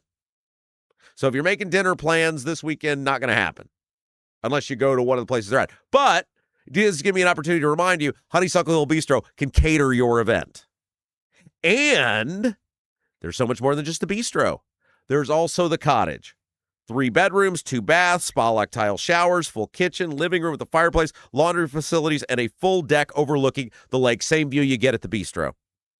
Oh, and Andy, the owner, guy who did our sign, the fabulous Rob Kendall Show sign. If you book a stay at the cottage, you get your breakfast in a picnic basket at 8:30 in the morning. Honeysuckle Hill Bistro, whether you want to cater, whether you want the cottage, whether you want to book reservations for the Sunday brunch buffet, 812-443-3003.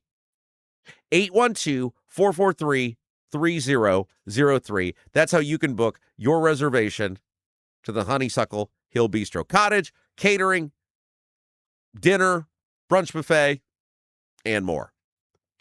Hey guys, just a reminder, if you haven't done so yet, hit the little thumbs up button. Really helps us out.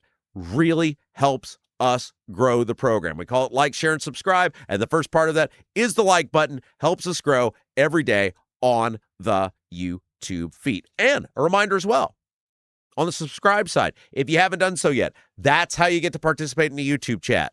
Every day into the program, Jason reads the best comments of the day, brought to you by Black Sheep Plumbing. And in order to do that, all you have to do to hang out with hundreds of great friends, hundreds of very loyal Rob Kendall Show listeners, all you have to do is subscribe to the channel. Another incentive to do something you should be doing anyway. All right, let's talk about what Todd Rokita did. This is fascinating. So article comes to us from the Indiana Capitol Chronicle.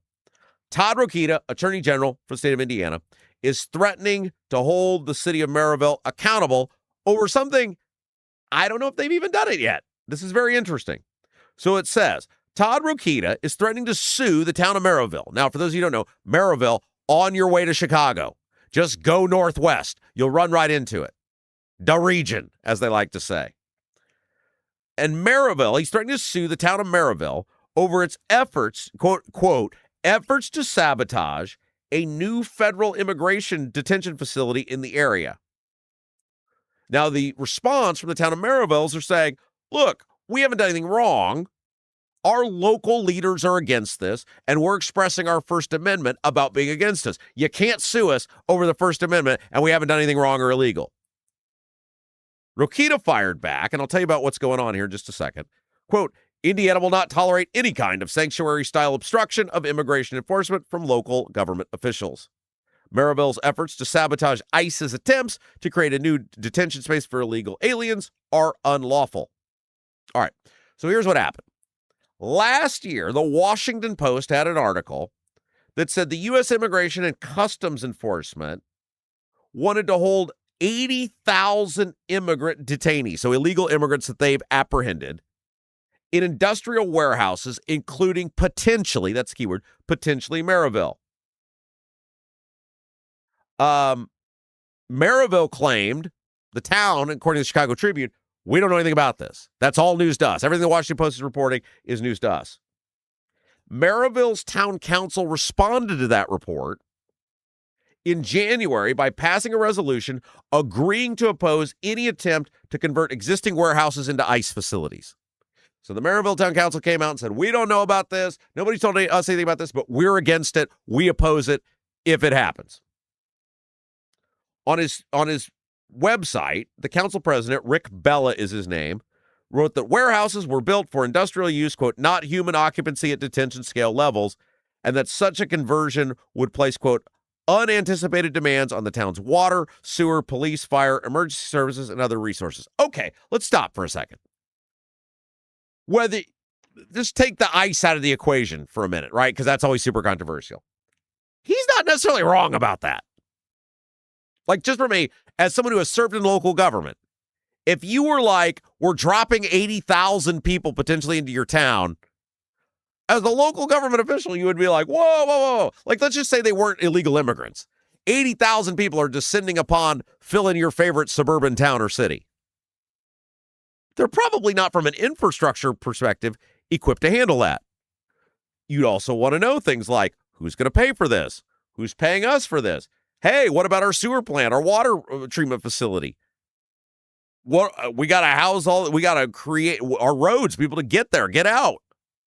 Now, some of this may be that these people are liberal and they don't want to deal with ICE, but just like the state cut a deal with the feds to get money to have those illegal immigrants housed in the Miami Correctional Facility, if you're a local elected official, you would be doing a disservice to your constituents, going, wait, no, not until we have some sort of deal in place here. You can't just say you're dropping 80,000 people in here. The other question that I would have is, okay, we're going to use warehouses. Well, warehouses pay property taxes. In often cases, depending on what sort of abatement they've got, quite a bit on them. And if you approve a warehouse in your town or city, a major reason one would assume you're doing that, it's certainly not for the beauty of the building or the character of the building or the investment in the community from an emotional standpoint or a resources standpoint. These warehouses, we talked about this the other day, these warehouses, whether it's life science or logistics or whatever, they exist to make money. They're putting these warehouses where they put them usually for two reasons. One, whatever financial incentives they can get. And two, and most importantly, usually access to roads, major travel roadways. If you're going to convert that into some sort of government facility, one would assume you're stripping it of all the stuff in it, which in many cases pays taxes. And what does that do to the value of the building? Oh, and it's a for-profit building, but now it's a government detention center. Is it now a for-profit building? Does it even pay property taxes? Like, I don't think that makes you a radical leftist for pushing back on that and say, whoa, until all these things are settled, we're not on board with anything and we're opposing this. Now, these guys may be against it because they don't like ICE. They may indeed be against it because they're against ICE being in their town. They don't want to support detaining illegal immigrants. But I don't think just the pure opposition, especially when you haven't been or you claim at least you haven't been formally informed about something, I don't think that makes you a bad person. I think that makes you kind of doing your job. Rokita said, quote, under Senate-enrolled Act 76 and Indiana's anti-sanctuary laws, local officials cannot impede federal authorities' efforts to crack down on illegal immigration and carry out mass deportations.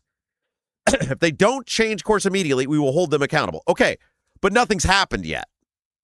A simple resolution saying we're going to oppose something is not actually oppose something, is not actually opposing it. And I don't think saying I don't want an ICE detention facility in my community without understanding what the financial and natural resource and infrastructure impact is in my community, I would do that. Ain't nobody more pro round up all the illegals than me. But I would say, hey, before I sign off on anything in my community and give a blessing, I got to know financially what the impact is and what's the payout going to be from the government to go along with this. You got to look out for your people first, the people who live there. There will be, just like in the Miami Correctional Facility, a big impact. And in that case, there was a deal struck, and they claim it's going to be a financial win for Indiana. We'll see. But they didn't just say, sure, do drop in. There was a huge financial component to that. According to the Capitol Chronicle, in a cease and desist letter last week to Merrillville, Rokita said town officials have discouraged property owners from making real estate deals with ICE, quote, intimidating homeowners and causing some transactions to fall through. Quote, Rokita said, because federal law permits ICE to acquire property for use for the detention of illegal aliens, Indiana law forbids any action by a local government entity that would limit or restrict ICE's ability to do so. These actions unquestionably qualify as unlawful restrictions on the enforcement of federal immigration laws. Okay, see, this is, again, I think there's a difference between stopping ICE from doing their jobs, like, the lady who tried to drive her car over the ICE agent. I think that is impeding ICE's ability to do its job. I don't think as an elected person saying, I don't know if this works for our community. I don't know if we can house these people. I don't know if we have the infrastructure to back up what you guys need. I don't want our taxpayers getting tax increases so we can dump 80,000 people into our community. I don't think that makes you some rogue protester, if indeed that's what they're doing. I mean, we saw, here's an example, and this is not an apples for apples comparison, but we have seen in Lebanon people be vehemently against the government acquiring land for the Leap District. And we've seen people push back on that. We've seen people organize against that. We've seen people try to stop that. But we're told by the government, oh, this is going to be great. Leap's going to be awesome. It's going to create all these businesses. It's going to create all these taxes. Those people still have a right, and the local elected officials would have a right to say, I don't think that works for us. I don't want to do that. Obviously, the city of Lebanon is totally on board. But I wouldn't think that would make you a bad person if you said, we're not facilitating annexations. We're not permitting you to hook up to local utilities. He, being Rokita, asked Merrillville to rescind the resolution, stop interfering in resident ICE land deals, and issue public statements clarifying that the town won't oppose transactions or retaliate against any landowner that sells to ICE. Again, if a landowner wants to sell their property, that's one thing. That's fine. But if you have a business and you need a use variance for that, you got to go through the government. Like there's permitted uses through town codes or city codes, and every city's different, and every city's got their own version of what that is. And if you have someone that wants to buy a building for a different use than what it's intended to be based on its zoning classification, you have to go through the city. You have to ask permission to do that.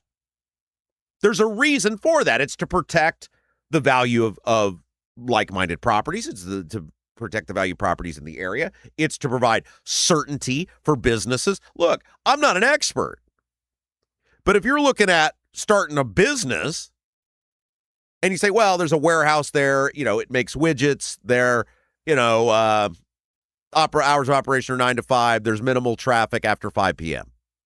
Okay. You buy a business, you build a business, you do whatever next there, that deal. You don't get any sympathy for that happening. You can't cry about it. But if you're like, I bought a business because the widget factory there closed at 5 p.m. each night, and now all of a sudden it's an illegal immigrant detention factory, which is 24/7, and there's also all sorts of potential dangerous people in the area. Yeah, as a landowner or as a property owner who might have gotten certain concessions from whatever that warehouse was when it got built, and you come to an agreement, the city comes to an agreement with the developer. If I'm a landowner around there, yeah, I don't really want 80,000 potentially hyper dangerous people living in my backyard.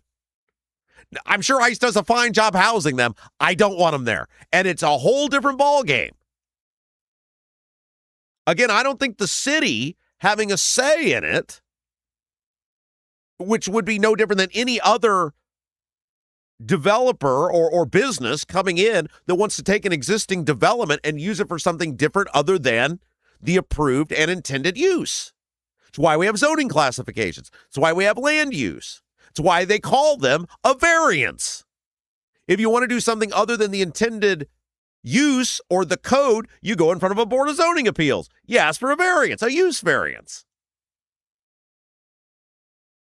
I mean, I get that it's like sexy to have the headline and go, I'll sue you if you don't 100% go along with what ICE is doing. That's not the job of a local elected official. Now, again, if you're impeding in arrests, if you're barricading their ability to do their job, of course, arrest them, sue them. But I don't see that here based on this. As a local elected official, now, if he does indeed sue them, we'll see what comes out and see what they've actually done. But you don't have to roll over and play dead for the federal government as an elected official. In fact, I would want my local elected official, if he believes something's going to be detrimental to our community, whether I'm supportive, high level of the cause, which I am or not, to push back on that and explain it to me and tell me why they're doing it. It sounds like in this council president's website, such a conversion would place, quote, unanticipated demands on the town's water, sewer, police, fire, emergency service, and public resources. And I, as a resident, as a taxpayer, who is pro-ICE, who is pro-round up all the illegal immigrants, you guys know I don't believe people should get free passes based on how long you've been here or whether you're a violent offender or not. If you broke the rules, we have rules.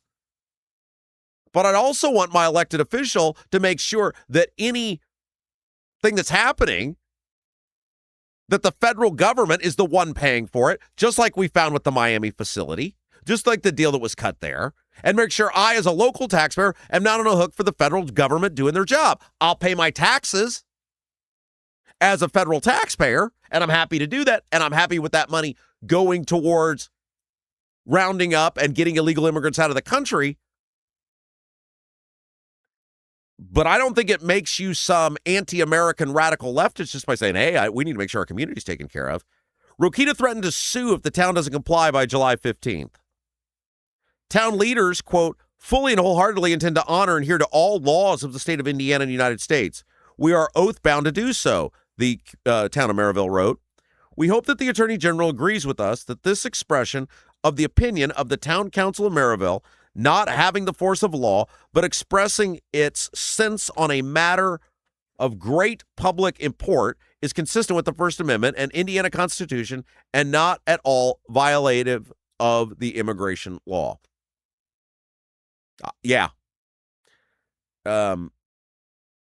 Again, kind of a put up or shut up, show me what they did.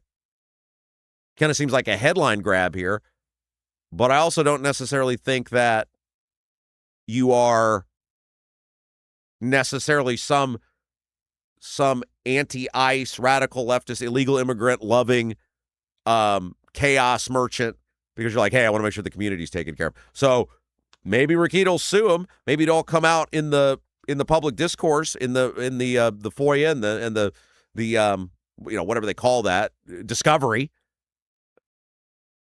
But I don't think it's as cut and dry as like people want to make that out to be, that if a local elected official is standing up for their community, making sure they're taken care of in the process of whatever's being done. Hey guys, selling your home is a massive transition and it can feel overwhelming. That's where Lauren Wilson comes in, realtor with At Properties. Lauren Wilson believes you deserve a real estate experience that's as personal as the home you're selling. She invests in you. She's not there just to buy and sell your home. She's not there just to make money. Now, don't get me wrong. She probably likes making money, but she's also there to make sure you have a great experience. You get the max dollars out of your home you own, and probably more important, you end up in a home that you're going to be happy with for years to come. Lauren Wilson is local. She's an Indiana lifer, Central Indiana lifer, military vet. She'd love to get to know you, get to work for you. Give her a call today. Lauren Wilson, realtor with Ad Properties. 317-590-2290. 317-590-2290. Oh, man, we got so much left to get to. The post office. Did you see how much some person stole who was working in the post office? Oh my gosh. Oh my gosh. And if they'll steal this, think about what else they may be stealing or manipulating. We'll talk about how much this guy stole of other people's stuff getting delivered through the post office when we come back. We'll take a break. You're watching Rob Kendall Show. Hi, I'm Lauren Wilson, realtor with At Properties. I would love to get to know you. I know that buying and selling a home is a really big deal. You need a plan in place so you can succeed. And that's where I come in. If you are buying, let me help you find that perfect home. And if you are selling, let me help you find that perfect buyer. Look, we're all Rob Kendall Show fans here. That's why I'd love to get to know you. I'm Lauren Wilson, realtor with At Properties, an Army veteran and a Hoosier through and through. Call me at 317-590-2290. 317-590-2290. Do you have a dog but don't have a fenced-in yard? Your HOA won't allow a fence? Worried about having to watch your furry friend anytime you go outside? Avoid the blazing hot summers and freezing cold winters with All-American Dog Fence. All-American Dog Fence is the cost-effective, easy-to-use in-ground fence system to keep your dog secure and give you peace of mind anytime they're outside. All-American Dog Fence backs their Pet Stop products with a lifetime warranty. Call or text All-American Dog Fence at 317-862-6606 or visit their website at allamericandogfence.com. Mention the Rob Kendall Show and get $200 off a new installation.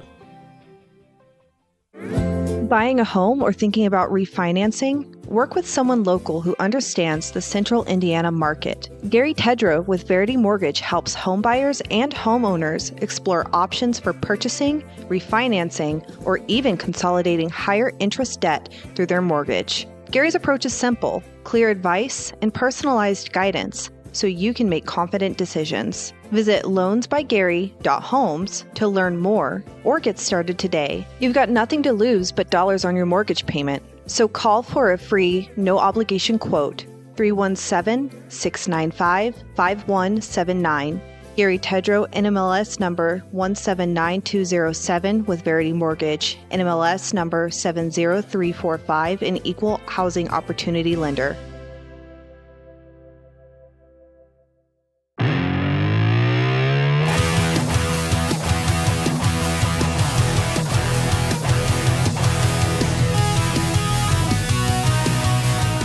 Hey guys, welcome back. It's the Rob Kendall Show. Thanks for being with us. It's a hot one out there. Make sure you stay safe, stay cool. Don't forget, if you haven't done so yet, hit that little thumbs up button. Like the show, really helps us grow the program. Big announcement. If you went to the live show on Saturday, and man, that was a blast. We love doing that. Producer Jason on his Facebook page. So you just got to search Producer Jason. He has photos up from the live show. We took a lot of photos together, had a lot of fun. Photo dump, but you got to go over to a place that's never a dump, Producer Jason's Facebook page. You just search Producer Jason, and you can see it, see your photos there. And if you go over there, guys, if you didn't go to the live show, you can see some of the photos. Give him a follow. Don't be a freeloader. What are you? You're up over 160 followers I saw the other day. I keep track of that for you on a daily. I'm cheering for you. Yeah, and they just went up. So check it out. Producer Jason on Facebook. See some of the photos from the live show. Hey, you guys got a leaky chimney, water in the basement, cracks around the exterior of your home? Bramwell Mackay Property Services and Consultants is your authority for chimney repair, tuck pointing, foundation repair, crawl space to basement conversions, basement waterproofing, and more. Bramwell Mackay doesn't offer quick patches. Their team of 40-year master masons and industry experts address the root cause and provide solutions that last lifetimes. Your home is one of your biggest investments. Treat it that way. Bramwell Mackay, BRAMWELLMCKAY.com, BramwellMackay.com, your masonry foundation and chimney specialist. All right, so WRTV6 had a story that is mind-boggling, and I've said this for years, and look, there are many great people that work for the post office. We had this conversation, a couple weeks ago when my mail was just sitting at the Indianapolis hub for like a week, and my street wasn't getting mail, like the whole street. And we said this, look, many great people work for the post office. I know many of them are fans of our show. There's a lot of amazing workers, patriots, Americans, great people. But the post office business model, and the post office people will tell you this, it stinks. Like my carrier, Justin, is awesome. I love him. He goes out of his way. If someone gets delivered to the wrong house or whatever, he'll go track it down. He's awesome. I've had him for 20 years. He's amazing. Great dude. Love him. A lot of great people work at the Brownsburg post office that we've met over the years. Like, this is not an indictment of individual workers. But the post office business plan itself, it stinks. And it's nearing that point of insolvency. It's very, like, reminiscent to me of Social Security. And one of the things, and I've heard this from multiple people who work in the post office, because for a variety of reasons, they've become, I don't know if desperate's the right word, but they've become very much in need of workers. They have really lowered some of the hiring standards in the post office. Again, many fine people work there, great people do a great job. But I've heard this from a lot of post office employees, multiple post office employees. It ain't what it once was. And there are some just complete scumbags that have taken advantage of being able to get hired into the post office, including this person. A former United States Postal Service employee and 2 co-conspirators faced charges after they reportedly stole hundreds of thousands of dollars in prepaid debit cards from the mail here in Indianapolis. Gianna Reeves, 38 of Indianapolis, was charged with conspiracy to, quote, commit access device fraud alongside a 22-year-old Jermaine Reeves and 39-year-old Dejan Fox. In a release from the U.S. District Attorney's Office of Southern Indiana, prosecutors say that between May of 2023 and March of 2025, Gianna Reeves, Janea, I believe it's pronounced Gianna, worked with the USPS Indianapolis Processing and Distribution Center. Could be Janea. Either way, Reeves worked with the USPS Indianapolis Processing and Distribution Center. While working there, Reeves would, quote, identify and steal mail containing prepaid debit cards that were issued to real people. So, and I've said this for years, unless you're sending it under and consult your trained professional, right?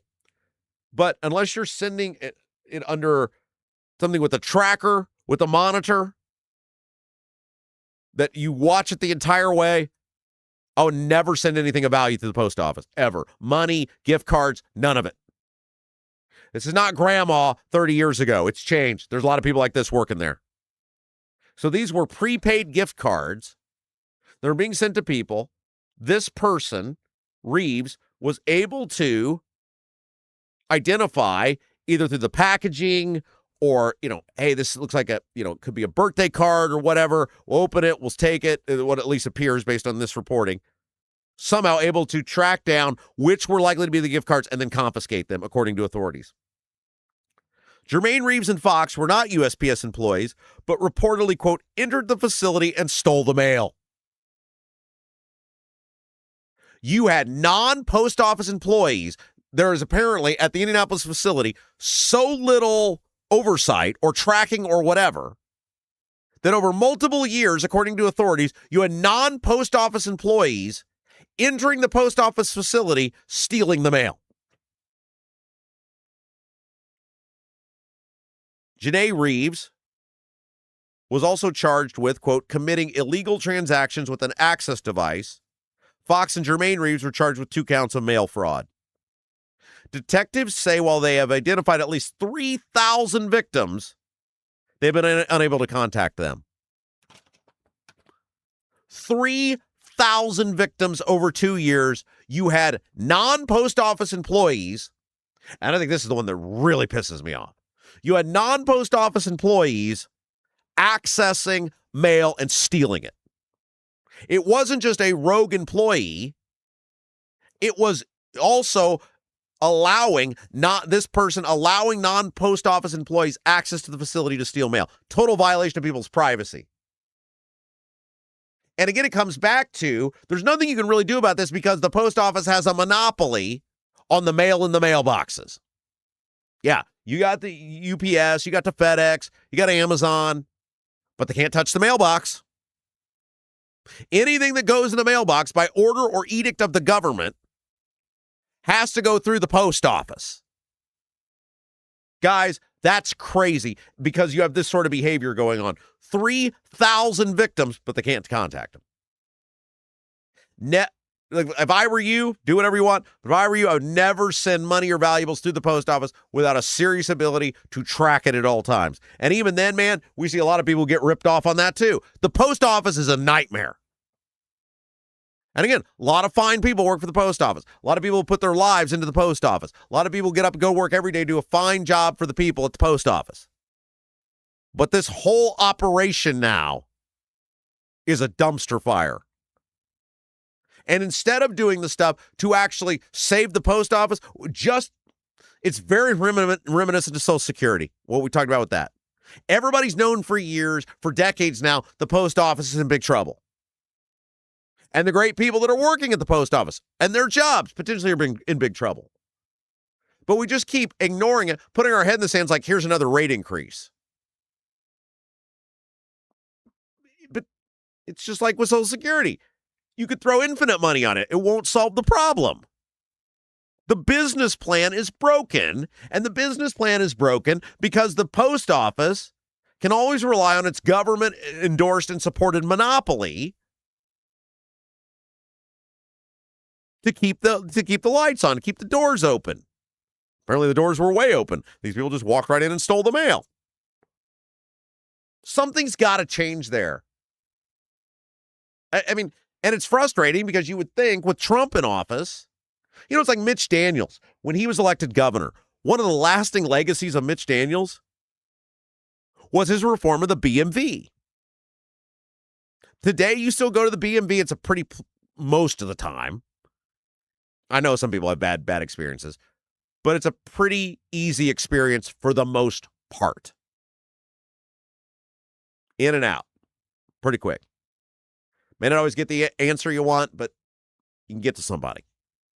Used to not be that way. Mitch Daniels came in and said, as a business-minded person, which Mitch Daniels was before he became governor, we're going to clean this up. Trump has not been able to do that with the post office, which is very surprising to me. It's very surprising. So be on guard. If you send valuables through the regular mail at the post office, stuff like this could happen. Hey, if you're looking for lunch this week, consider our friends at Double D's Barbecue in Clayton. The owners, Dennis and Tina Duncan, along with their son Garrett. You guys know, you've been out there, you love them. They're from Memphis. They are very serious about their barbecue. Authentic, wood-smoked, Memphis-style barbecue. All the decor is Elvis-themed. Tina, one of the owners, she worked at Graceland. And they got specials all week long. You got wings on Wednesday. Jumbo wings on Wednesday. You've got the bloated baked potato on Thursday. You've got the Mississippi farm-raised catfish on Friday and Saturday. They're open Wednesday through Saturday, so make your plan. If you're looking for something different, head out to Double E's Barbecue in Clayton. A little bit of a drive right there on 40. Totally worth the trip, right there at 40 and 39. You can see the whole menu for yourself, ribs, brisket, and more. DDBBQ317.com. DDBBQ317.com. Guys, we got a lot more in store for you. We got a full hour ahead. Hour 3 brought to you by John Rust. I'm going to talk about this article I wrote in the Indy Star, which is available for you guys to read now. Best YouTube comments of the day from producer Jason. We got a gajillion things left to get to. Don't go anywhere. Nobody does local like us. We'll take a break. We'll be back. You're watching Rob Kendall Show. Hi, I'm Lauren Wilson, Realtor with App Properties. I would love to get to know you. I know that buying and selling a home is a really big deal. You need a plan in place so you can succeed. And that's where I come in. If you are buying, let me help you find that perfect home. And if you are selling, let me help you find that perfect buyer. Look, we're all Rob Kendall Show fans here. That's why I'd love to get to know you. I'm Lauren Wilson, Realtor with App Properties, an Army veteran and a Hoosier through and through. Call me at 317-590-2290. 317-590-2290. With a lakefront view in beautiful Brazil, the Honeysuckle Hill Bistro and Cottage is a little out of the way, but totally worth the trip. Down home, made from scratch food, just like the good old days at Grandma's. When you visit the Honeysuckle Hill Bistro and Cottage, you'll leave more at peace than when you came in. Open 5 to 8 for dinner on Friday and Saturday, and Sundays 11 to 1:30 for the buffet. You must experience the Honeysuckle Hill Bistro and Cottage. Call 812-443-3003. 812-443-3003. Are you seeing cracks in mortar, moisture working through walls, facade or structural failure beginning to surface? Bramwell Mackay sets the standard for exterior and structural building solutions. Our 40-year master masons and industry experts address moisture intrusion, failing foundations, masonry deterioration, and more. From preserving historic landmarks to addressing modern building envelope issues, Bramwell Mackay delivers full-spectrum service with white-glove professionalism. In Indianapolis, call 812-33-BRICK. 812-33-BRICK.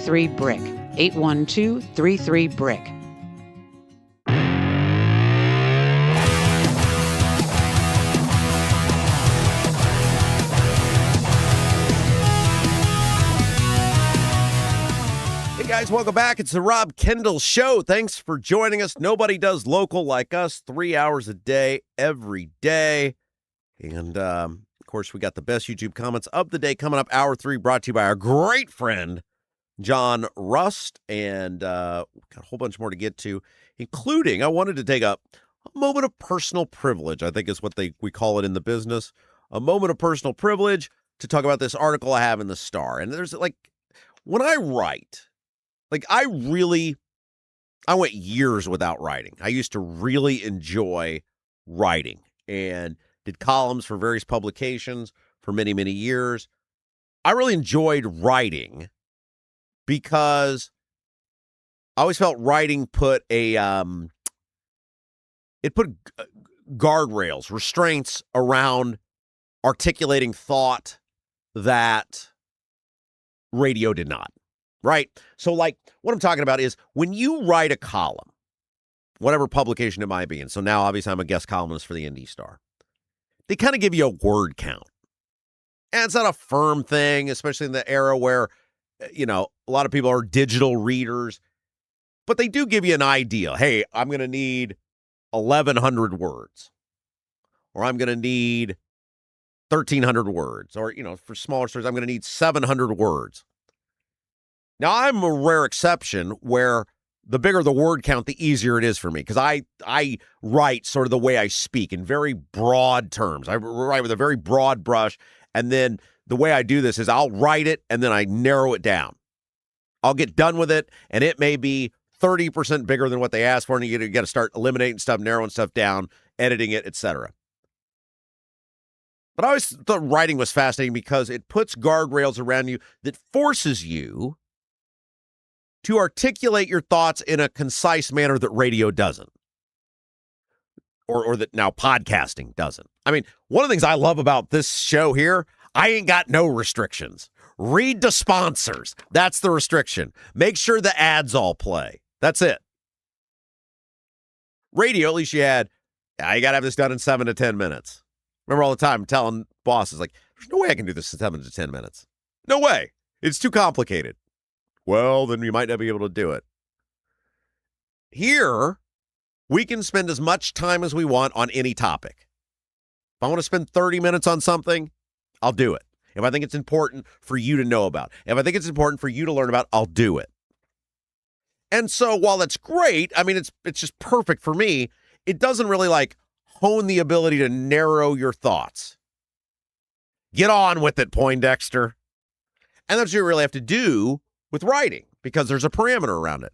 You got to be able to say as much of the same stuff as you possibly can, but in a much more narrow window. And so I really, when Star asked me to start writing for them, it was like you got to you got to reteach your muscles to do that. I mean, the first thing I wrote for them was double the word count they'd asked for. I was like, holy smokes, that ain't going to work. And then you got to figure out how to do it again. It's a lot of fun.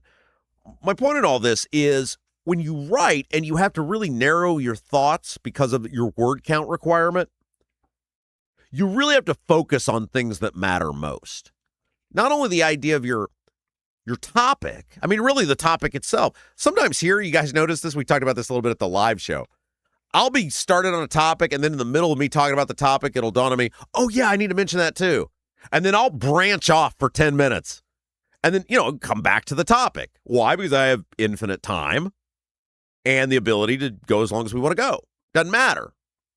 And if it's, something I want to make sure you guys know about, I know you'll be here when I get back.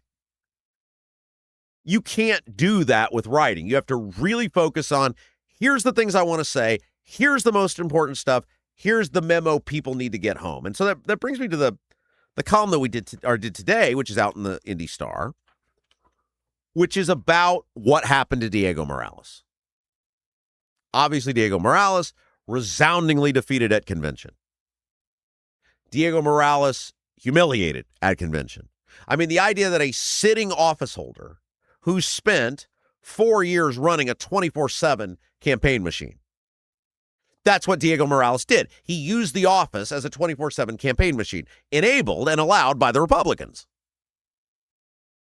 For a person to lose in that manner in which he did, in which he was not only third, but a distant third, an embarrassing third,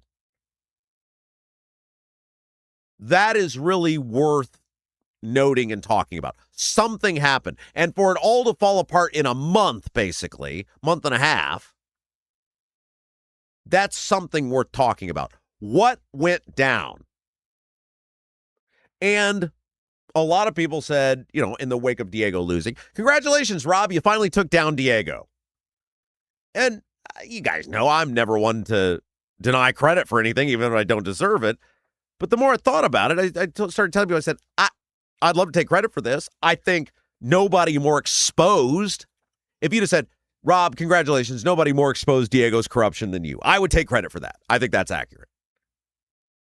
But ultimately, until a month and a half ago, or now 2 months ago, there was never any movement on all the corruption I was exposing or the unethical behavior I was exposing. Yes, we would talk about it. Yes, we would all get pissed off about it. But it would just go into the ether. There was never any movement from inside the government, no matter how much we begged the Republicans to do something about Diego. And then a month ago, suddenly, the Republicans started doing something about Diego.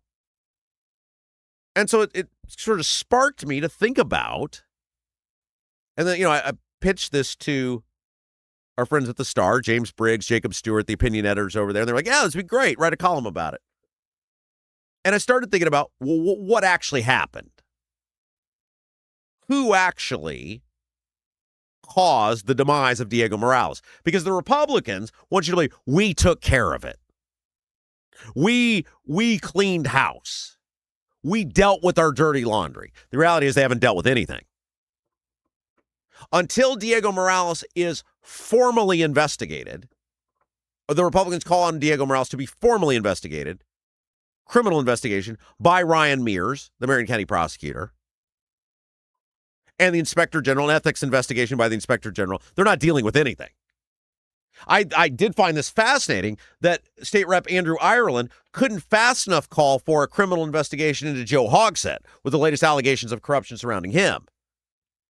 And he was saying something, Ryan Mears vowed to stamp out corruption. I just responded, I said, well, hey, buddy, not against Joe Hogsett being investigated at all. We heard Jesse Brown say, Democrat Socialist member of the Indianapolis City County Council the other day, that his sources are saying they think people may go to prison for this latest thing.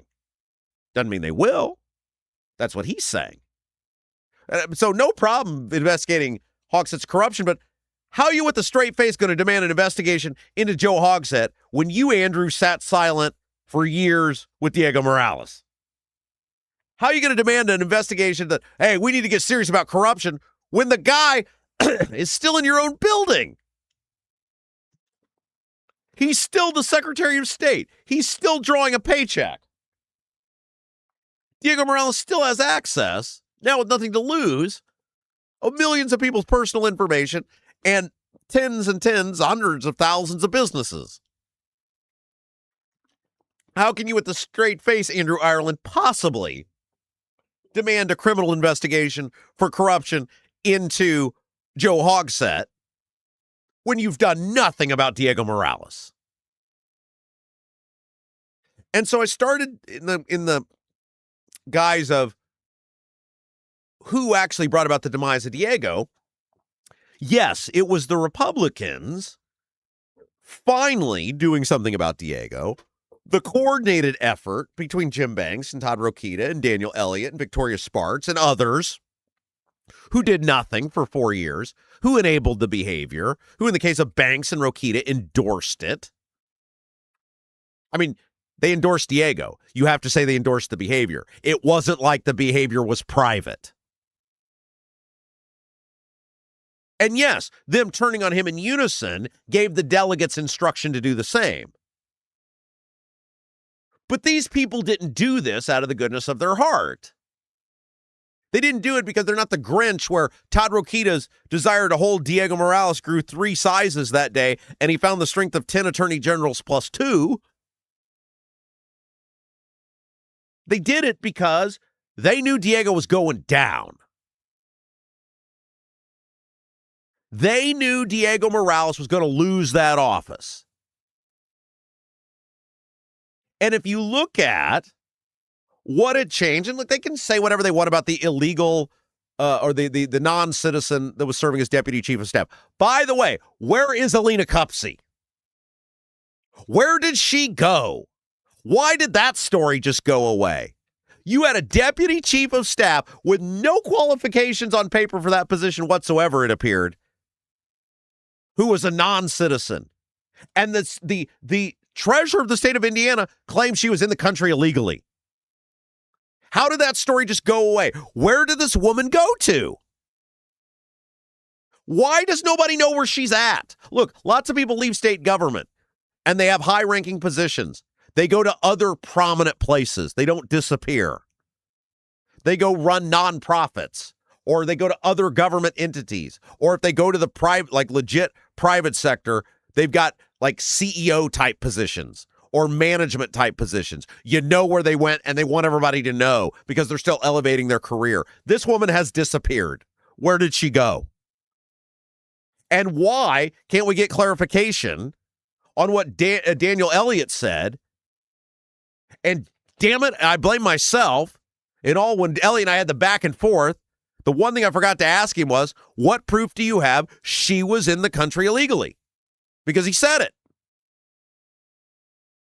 And I hate that of all the stuff we were going around about, I forgot to get into that with him. Because that's an even bigger story than if she's a non-citizen. And now she's disappeared. Again, I didn't say it. Daniel Elliott said it. And they just like brushed that aside. Nobody's dug into that. That was a pretty big statement. But they didn't just turn on Diego because of Alina Cupsey. Like, I would find it hard to believe that wasn't known, her status wasn't known for years by the people who were in the know. And so I began exploring sort of internally what actually happened with Diego and why did they turn on him? And the obvious answer was they knew he was going to lose the office. But then I started thinking, okay, Bo Bai had been running for Secretary of State since what, October? They didn't turn on Diego in October. They didn't turn on him in November. They didn't turn on him in December or January or February or March or April. It wasn't until May. Bai had been the candidate the whole time. And the whole time we know Bo Bai is raising $1 gajillion. So it wasn't like some new thing came out with him where they're like, oh my gosh, Bai's such a force we hadn't anticipated. Bai's going to be a tough out, but they should have known that from the beginning. They should have known that from the beginning. And so something changed. And that's what the column that I wrote in the Star explores. And the answer to me appears pretty obvious. What changed was the validity of Greg Ballard. Now, again, when we talk about Ballard, I said this earlier, it's not an endorsement. I'm not telling you to vote for him. I don't even know if I'm voting for him. No idea. But it's a reality that just is hitting us right between the eyes, that what changed between March and May, when the Republicans were doing nothing about Diego, despite knowing, other than potentially maybe some people didn't know about the non-citizen working as deputy chief of staff, but in the laundry list of crap Diego's pulled, that ain't the worst. What changed was the ascendancy of the Ballard campaign. Remember when Ballard got in? The initial attack was, oh, the liberal mayor of Indianapolis. Well, y'all thought he was great until he ran for Secretary of State. Oh, what a joke. He's not going to raise money. He's not going to get the signatures. He's not going to be on the ballot. And then pretty quickly they realized, oh, he's raising hundreds of thousands of dollars. Oh, he's got a professional firm to do this for him who has a track record of success. Oh, he's got people around him who can probably strategize pulling this off. Oh, not so funny anymore. And once you come to the realization that Ballard was likely going to be on the ballot, and after today, where he's doubled those signatures, I mean, they'd have to throw out half the signatures for him to not get on the ballot. He's getting on the ballot. Suddenly, it's not fun and games anymore. Because now you have a candidate with real name ID, at least in the voting populace, the center of the state, the Marion and the Donut counties and the surrounding counties. He will raise real money. He will have real infrastructure. And now all of a sudden the Republicans are looking around going, oh, crap. Look, we called this from day one. And we're the only person in the media who called it from day one. I told you guys from the moment he announced. I said, there is no way Greg Ballard would agree to get into this endeavor not knowing he was going to get the signatures. And I had no idea what their business plan was or their game plan or campaign structure or anything. I learned as you guys learned. Now, I've learned more stuff over time, as any member of the media would. But the day he announced, I didn't have any more information. I was as shocked as you guys were about it. But I knew there's no way, knowing Greg Ballard, he would enter into an agreement with anyone that he wasn't going to at least get on the ballot. And now we're entering the next phase, which I suspected, which is he also wouldn't have agreed to do this if he didn't think there was a real chance he could win. Doesn't mean he's going to win. I think it's a huge uphill climb for him, but he could at least be competitive. And I think we're going to find that out as we enter the next phase. But a lot of these Republicans, they thought it was fun and games. Ha, ha, ha, ha. You know, you hear some people with a week or 2 weeks ago, I heard he's only got 20,000 signatures. Oh, really? Well, guess he had more than that. And so when you got to May and you realize Scandals Are Us, Diego Morales, is probably going to be your nominee because Shelton hadn't caught the traction necessary, because the party wouldn't dump Diego. Shelton would have been fine if the party had come out in a uniform voice for him the way they did Max Engling. He would have smoked him. Hell, he almost won anyway, with everything working against him. But of course, we've talked about the second part of the equation, which is it's not just holding on to the office. It's making sure Diego's corruption doesn't get exposed. And so that's what this column that I wrote in the Indy Star is about. We should all be excited that Diego Morales will not be Secretary of State first of the year. Every person, regardless of what party you are, you should be excited about that. And the Republicans apparently back that up at their convention. So if you want to thank somebody for making that happen, because the Republicans weren't and wouldn't for 4 years, you need to thank Greg Ballard. I think it's undeniable that Greg Ballard's entry into the race is the reason Diego Morales will not be our Secretary of State next year. Because, look, I think if it's Bye against Ballard, I think it's a coin toss. I think there's a strong likelihood Diego still would have won. But I told you guys from the moment Ballard got in, if it's Ballard and it's Bye and it's Diego, I don't see any way Bye doesn't win. Here's what I wrote. Just a little snippet of it you guys can read over at Indy Star. The reason Republicans dumped Morales was because it became obvious he was going to lose the general election. Democratic nominee Bo Bye is shaping up to be a formidable opponent. Ballard changed everything. A lot of Republicans who do not like Morales remained in the, quote, I'll never vote for a Democrat club. They would vote red no matter what. I hear and see from many of you guys in the YouTube chat about that. The former Republican mayor, Greg Ballard, gave disgusted Republicans an out, a safe harbor. He represented an opportunity for those people to express their dissatisfaction not only with Morales, but a party that willfully refused to attempt to stop him. People could easily vote for Ballard. Well, I won't vote for a Democrat. I can't vote for a Democrat. No way could I ever vote blue. But Greg Ballard, he's a Republican, or at least he was, right? The Republicans saw this. They knew what was going down. And so they had to find somebody they felt could not only get across the finish line, potentially, but also be a reliable stooge to make sure Diego's many transgressions never come to light. Now, Max Engling, you want to prove me wrong?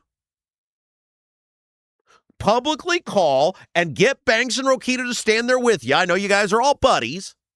Y'all hold a press conference and publicly call, as you told a delegate, at a delegate event on tape, which we've played, so there's no doubt you said it, publicly call for, you called it a special investigator. Now, that already exists. You could just scratch it out and say Inspector General.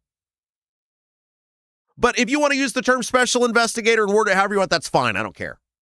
Prove me wrong, Max. Call a press conference and demand for the formal investigation into Diego Morales, the Secretary of State, both ethically and criminally. You're not going to see it. That was lip service. You'll never hear it again.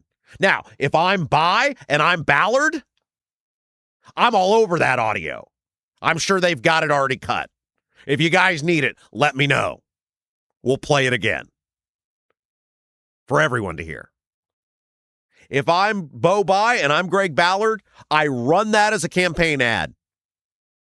Because you're not going to hear word one from Max Engling about investigating Diego Morales. And you can force it. If you're Ballard and you're By, you can force it. And we all know By wants to make Diego the issue. You've got Max Engling saying he would have voted for Diego if he was the nominee, and at the same time saying he needs to be, I guess, criminally investigated. Special investigated. Whatever. Again, we're not going to tell you to vote for. We're out of that phase of existence. But I will tell you what your vote means. And as this campaign plays out, we'll talk a lot more about what a vote for each of these people means. The good and the bad. But that's the article. It's over at Indy Star right now. You guys can read it if you want, and would appreciate any time you guys do check out our work. That's why they keep inviting us back. And, you know, we've told you, this show, the numerous things we're doing, it's all about growing, not just my influence, your influence. Because when our influence grows here, you guys get a bigger voice. So all the platforms, we love it when you support them. Hey, it's Hour 3. It's brought to you by John Russ. Thanks to John for making it possible for us to do a third hour. Also, one of our fine sponsors, Bramwell Mackay. Masonry color mismatch. Previous repair catching your eye. Not happy with the brick color on your home and ready for a total makeover. Bramwell Mackay Property Services and Consultants offer specialized masonry staining and recoloring. Whether you want to seamlessly blend repairs or completely transform your home's exterior. You want to build something new? Bramwell Mackay. It's 40-year master masons design and construct custom patios, sidewalks, outdoor summer kitchens, archways, entryways, and more. Bramwell Mackay, BRAMWELLMCKAY.com. Beauty built to endure. Speaking of our sponsors, you can call any of them and ask. We produce results. Any of our sponsors, feel free to contact them. We'd love to promote your business. If you've got one, if you run one, if you know the people who run them, send them our way.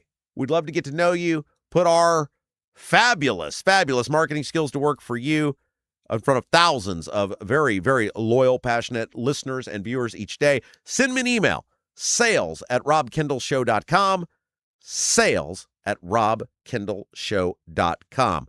Okay, let's take a break. When we come back, you become the star. Producer Jason will have the best YouTube comments of the day, brought to you by Black Sheep Plumbing. We'll take a break. We'll be back. You're watching Rob Kendall Show. Do you have a dog but don't have a fenced-in yard? Your HOA won't allow a fence? Worried about having to watch your furry friend anytime you go outside? Avoid the blazing hot summers and freezing cold winters with All-American Dog Fence. All-American Dog Fence is the cost-effective, easy-to-use in-ground fence system to keep your dog secure and give you peace of mind anytime they're outside. All-American Dog Fence backs their Pet Stop products with a lifetime warranty. Call or text All-American Dog Fence at 317-862-6606 or visit their website at allamericandogfence.com. Mention the Rob Kendall Show and get $200 off a new installation.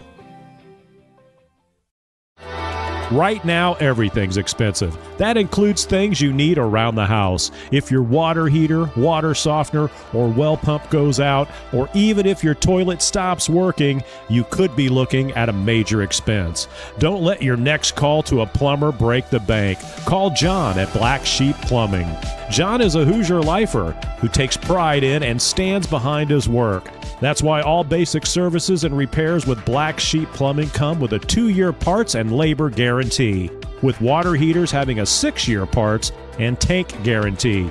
Call or text Black Sheep Plumbing for all your needs today and speak directly with John, the owner. 765-315-7558. That's Black Sheep Plumbing at 765-315-7558. Buying a home or thinking about refinancing? Work with someone local who understands the central Indiana market. Gary Tedrow with Verity Mortgage helps homebuyers and homeowners explore options for purchasing, refinancing, or even consolidating higher interest debt through their mortgage. Gary's approach is simple, clear advice, and personalized guidance so you can make confident decisions. Visit loansbygary.homes to learn more or get started today. You've got nothing to lose but dollars on your mortgage payment. So call for a free, no-obligation quote, 317-695-5179.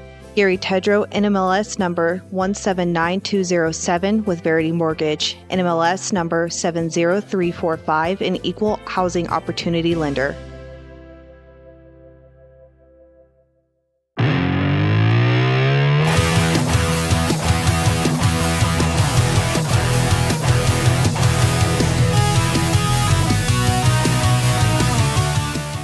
Hey guys, welcome back. It's the Rob Kendall Show. Thanks for joining us. Hope you're staying cool out there on a very hot Tuesday. Check on your neighbors. Take care of your friends. Don't forget, a couple of housekeeping items that will bring Jason in for the best YouTube chats of the day, brought to you by Black Sheep Plumbing. We call it like, share, and subscribe. It's really the great, best way for you to help us grow this program. Of course, the first part of that, the like, pretty simple. Hit that thumbs up button. If you haven't done so yet, we always try to get to 200 likes by the time we wrap up the program. So if you haven't done so yet, just a little thing really helps us out. Share it out. If you're on Facebook, you're on Twitter, you know about the show, let people know about the show, and wherever you're listening from. By the way, welcome to all of you. You can't see me right now if you're on Apple, Spotify, iHeart, but welcome to all of you. Wherever you're at, man, our numbers on the on-demand platforms have been just awesome the past month or so. I mean, they were good before, but growing there as well. So thanks to everyone who's checking out this program each day. Share that feed out. Apple, Spotify, iHeart, whatever you got. And of course, last, subscribe to the channel. Whatever that channel may be, that really helps us out. Like, share, subscribe. That's how you can help us grow the Rob Kendall Show. Don't forget to, if you're like, man, I just got too much money. I got to get rid of some of this money. My grandma used to say that to me all the time. She'd give me money. I said, Grandma, I can't take your money. She's like, I got too much money. I got to get rid of some of this money. Since I'm my way. Yeah. That's what she'd always say. I got too much money. If you're a person who has got too much money, we'll take some of it. Support button, robkendallshow.com. It's a great way. $1, $10, $100, whatever you feel we're worth. We accept all of it, and it really helps us out. robkendallshow.com. That's where the support button is. And don't forget, we're going to bring Jason in here in just a moment. If you went to the live show or you just want to see some of the photos from the live show, photo dump up now at Producer Jason on Facebook. Just search Producer Jason. If you go there, give him a follow. Really helps him out. And you see the photos from the live show, some of the fabulous Rob Kendall Show super fans who came to see us at Mad Hatter Comedy Club and Event Center in Greenwood on Saturday. All right. With that, it is time for the best YouTube comments of the day. Thought you'd have a live read. I do have a live read. Do you want me to do it first? Just go right ahead. Oh, okay. Before we thank Black Sheep Plumbing. Hey, selling your house is a massive endeavor. Get a professional on your side. A trained professional, not some amateur, and a Hoosier lifer, and a military vet. She's checking all of the boxes. Oh, and she's got just a fabulous personality, and she'd love to get to work for you. Her name is Lauren Wilson. She's a realtor with At Properties. She loves our show. She loves you guys. Put her to work. I know many of you have called her, got to know her. She'll do great work for you. Lauren Wilson, realtor with At Properties. If you're buying, you're selling, you're thinking about it, or maybe you're just gazing off into space one day like, I wonder what it would be like to sell my home. She can lay it all out for you. 317. Is my home too dumpy to sell? That's what right. You want to know. That's right. Call Lauren Wilson, realtor with Ad Properties. You say, question asked on the Rob Kendall Show today, is my home too dumpy to sell? What do I got to do to fix it up? 317-590-2290. 317-590-2290. And with that. If I ever sell mine, there's no way I'm fixing it up. No, No, if I'm As fixing is. it up, it's for me. Yeah, you buy it as is, put your own bathroom in or whatever if you don't like the way mine looks. Yeah, the problem you've got with yours, and it's a good problem to have, is it's so cheap. Not your home. I'm saying you were one of those people who got in at the right time. Bought low and planned to sell high. I mean, you got the good mortgage rate. Oh, yeah. Oh, yeah, absolutely. Well, what, 2005 or something like that? So, yeah. So got in good. Okay. Anyway, you're here. Tell us about Black Sheep Plumbing. We go. Okay, we go from Lauren to Black Sheep Plumbing. Yes. If you buy my house and you need the plumbing redone, call John at Black Sheep Plumbing. If your water heater, water softener, or well pump goes out, even if your toilet stops working, you could be looking at a major expense. Don't let your next call to a plumber break the bank. Call John at Black Sheep Plumbing. Black Sheep Plumbing does the job right at a fraction of the cost of the big guys. Owner John McKinney, he's a Hoosier lifer, takes great pride and stands behind his work. Also has the Rob Kimball Show logo and a sign on his van. That's dedication. We love it. That's why all basic services and repairs with Black Sheep Plumbing come with a 2-year parts and labor guarantee. Water heaters having a 6-year parts and tank guarantee. I don't know I've ever had a water heater last 6 years. Well, so that's why a hell of a guarantee right there.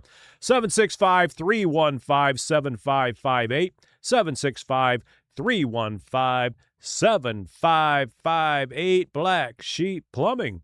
Give John a call. All John right. was at the live show. Yes, he was. He was dressed up. Yeah. Didn't look like a plumber. I don't know what a plumber looks like. No, it took me a moment. I was like, I would totally hire you. He came up, and it took me a moment because I've always seen John like it is. There. I don't see John with a butt crack. No. I mean, he's always dressed, it is like, he's working when I've met him a couple times and come to the studio. And I saw it took me a moment. I was like, oh my gosh, it's John. Mm-hmm. Be like if you saw me in a suit, you wouldn't know who I was. Oh, Debbie Holcomb also knew that you didn't have that live read going. Don't forget Lauren. Oh, right. Our fans have it down. That's right. They know when the live. That's like there's got to be a live read coming here somewhere. Yes, our fans have it down. All right, yeah. So go to producer Jason on Facebook. I put a post up last night with Michael and Debbie and his was it his nurse or what's her name? His caretaker. Yes, caretaker, and put those up last night. But then today, while I was sitting here listening to Rob go on, I decided to dump all the photos. And I didn't get everybody because some folks used their phone. Yeah. The first few people used their phone to get the photo, and then I thought, I need to get photos on our phone as well. So if you're not up there and you had a photo with Rob, make sure and send that our way. Drop it to producer Jason there on Facebook, and I'll make sure that gets up there as well. But everybody's in there. All looks cool. And all right. So I think Drew was, again, the first one in last night. So congratulations, Drew. 2 days in a row. He's going to get the big head.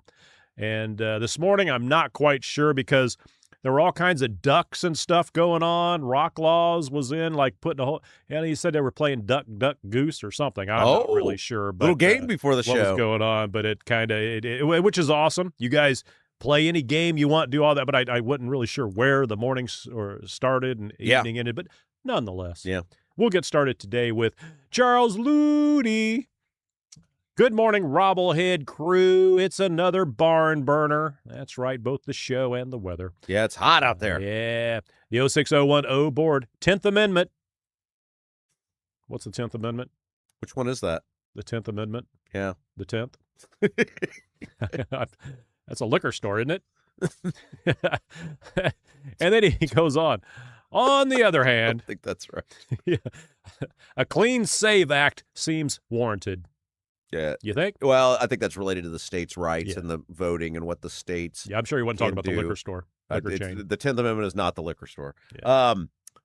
Well, look, so, and I know somebody commented on this, like states' rights. Not against that, but it's a federal election. Right. And if you're going to have a federal election. That's the argument there, that the Constitution says it is up to the states. At the time, there were, 13 states? Up to the states to decide the election, their election process. I think that's outdated. I mean, but then again, you could go through the Constitution and a lot of people, see, that's outdated, so you got to pick your lane. So I guess you leave it that way. But that was when there were 13 colonies / states. Now we got, there's all sorts of federal restrictions. 52, there's all sorts of federal restrictions around voting, and I don't think you take away any sort of states' rights based on ID. Now, they may have also been talking about, because we started the show talking about the Supreme Court, saying you can't count the ballots after Election Day. Right. Which Let's I come back about to whether the federal government should be allowed to, because the 10th. Right. So the whole argument here was, and we talked about this last week on the show, even if the Supreme Court had ruled in favor of, I believe it was the RNC who brought that lawsuit, California, if they still wanted to count their governor's ballots or their mayor ballots or their city council ballots 7 days after the election, they could do that. This was about federal elections, which I don't think any person would say that the federal government doesn't have a vested interest in how federal elections are administered. So I don't think that applies with this. But and then again, even the state. I mean, like you said, there's some states have 28 days of mail-in balloting, of voting, and stuff like that. Okay, that's fine, but why not cut off the mail-in 7 days before the election or something like that, so that everything's got to be in? It's like, I understand the post office is inept and still the Pony Express, but okay, cut it off 7 days before or something like that, and then allow a couple extra days. But yeah, the voting dump, it's there, it's happening. I mean, it's not ridiculous. Act like it's not. 7 Do you have proof? No, but come on. 7 days after an election, the idea that you could still be counting ballots. And again, this was a mistake Trump made during 2020. I'm not sure anything would have helped him out, but you literally had the Pennsylvania state legislature, the Senate was controlled by the Republicans, and they were begging the Supreme Court to take the case because they said, look, our governor and I believe it was Secretary of State just administered an election different than the way we had funded and approved. You can't do that. There's no check and balance on who's getting these ballots, who's sending them in, who's filling them out. And they were saying, as an official government body, we want you to take the case.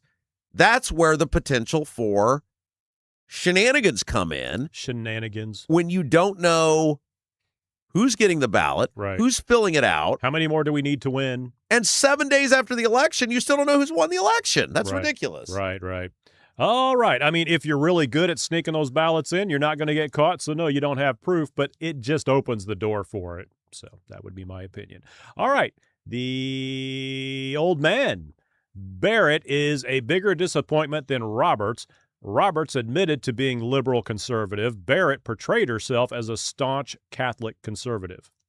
I saw an article about this. I'm trying to remember who did it. But they basically said the pro-life people got so wowed by they knew she would be pro-life, and she has been as a judge. Obviously, she was one of the deciding votes to overturn Roe. But the knock on Barrett at the time, when she got approved, now they had to put a woman up because it was Ruth Bader Ginsburg's seat.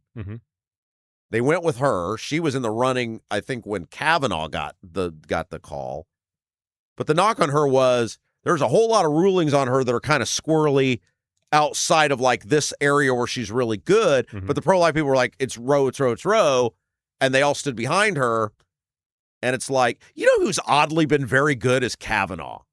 I thought because Kavanaugh was a Bush guy, I was like, man, he's probably going to be a problem because he worked as an attorney in the Bush administration. He's oddly been pretty... He used to drink in high school. He's oddly been pretty, not on everything, but pretty solid. It's always Roberts and Barrett are always the two.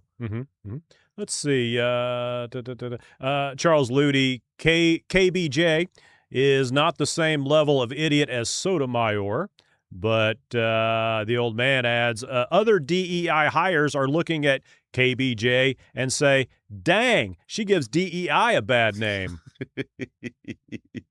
I mean, Ketanji Brown Jackson is a moron. Like, there's a lot of liberal, that's what we said earlier. There's a lot of liberal people I don't agree with, but like you said, they're morons. They have a conversation with, they're like, hey, we just disagree on, whatever the thing is. Sure. I mean, she's an idiot. When you hear her, like, she's your friend at the party who you'd be like, don't speak. Just don't. And she speaks all the time. She's crazy. Yeah, Andy Engel points out that the election needs a finish line. It seems like there is no finish line, or it kind of moves. Like, do I slow down? No, just keep going. We'll let you know when it's over. And, depends on who might pass you or not. But, okay, now I guess we're done. And that's the way the elections seem to go in a lot of states. That you notice it's always works against the Republicans. And you guys know I'm not cheerleading for the Republicans or throwing hands for the Republicans, but it's like How does it always work for one side's favor? How does that always happen? Yeah, the Republican never comes from behind, which means it's crazy how all the initial votes seem to come from only Republican areas, and all the Democrat votes come from, well, we just takes longer to get those in for some reason. All right, Real Cowboy Chris, good morning from Bluffton, Indiana. I was out of town last week with no internet. It was a great escape, but I missed the show. I should be caught up on Apple by the end of the day. Oh, yeah, he's an Apple guy. There you go, baby. Speed listening right there. That's right. 1.5 times. You get through them fast. We'll take it. Jim Tennecore, why does the Supreme Court have to complicate such a common issue?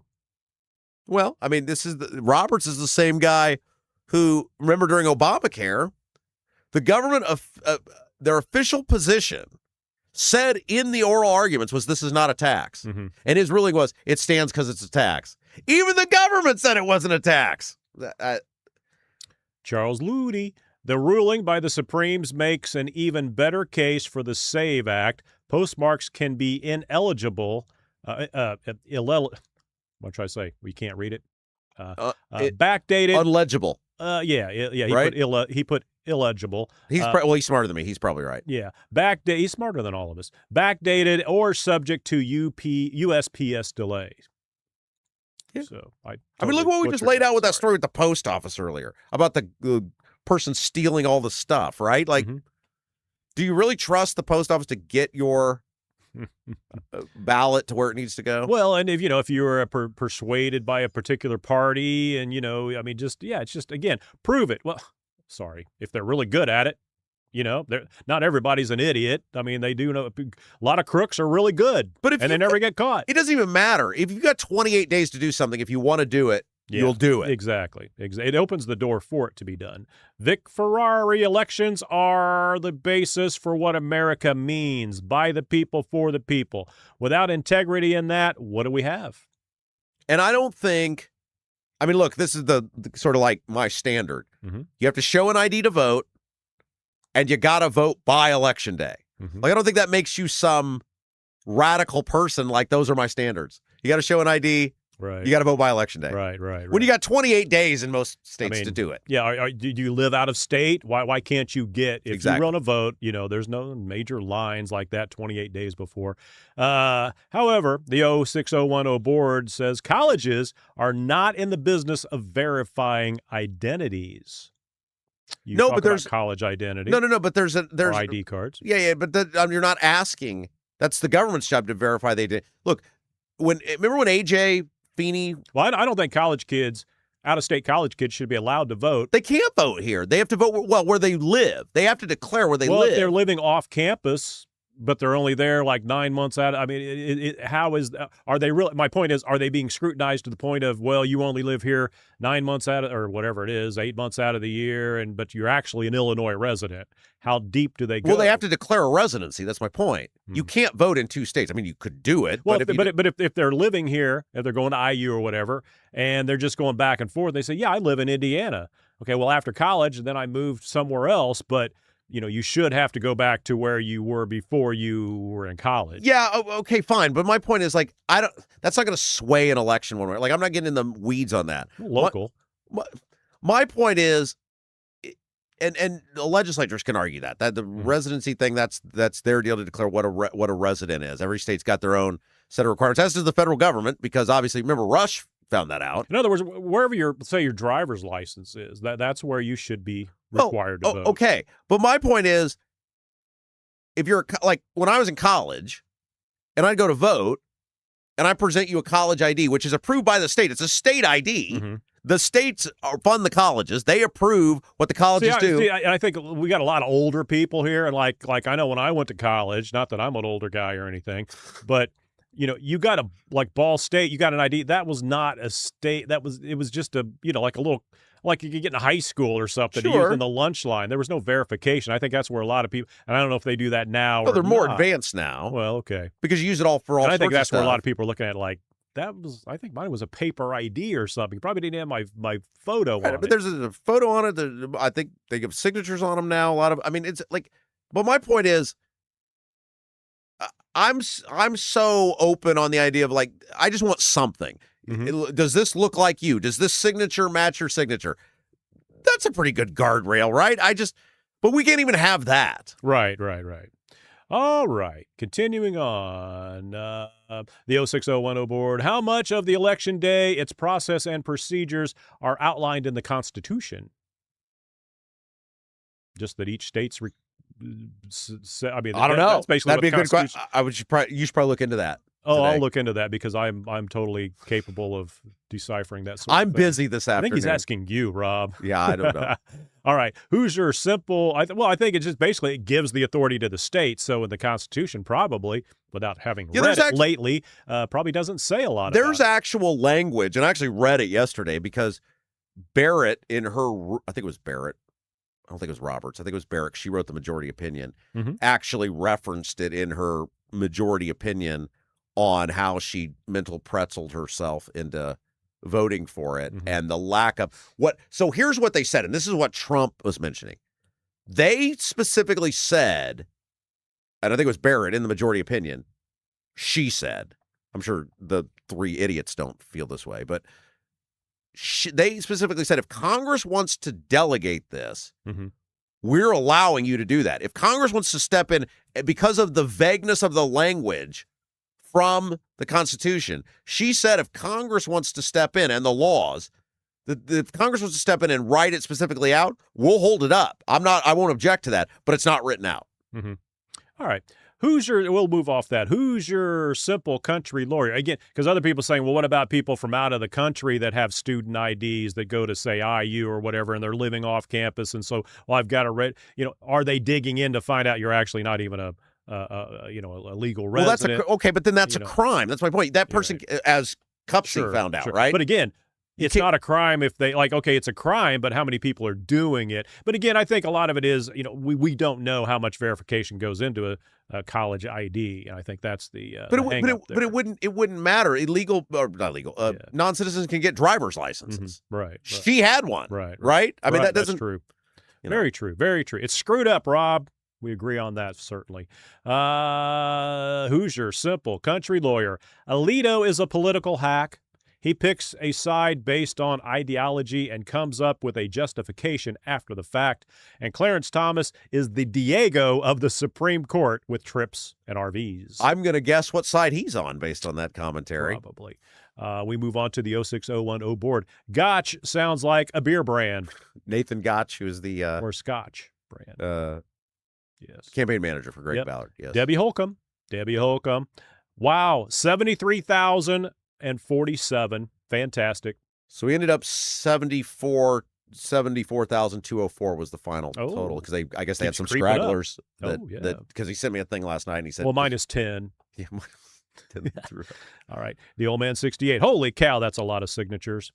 Yesterday was Schrog's birthday. Oh, happy birthday. Sandwich, that's right. And today is Papa Sandwich's, not Mr. Sandwich, Papa Sandwich's. Oh, her birthday. dad. Yeah. Well, happy birthday Grandpa to your dad. Sandwich. Yeah, everybody. It's a birthday week. And my mom's birthday is Friday. So there we go. Your mom is very well preserved. She is. And I like that. That's good genes. Yeah, hopefully that's good for you. Yeah, all right.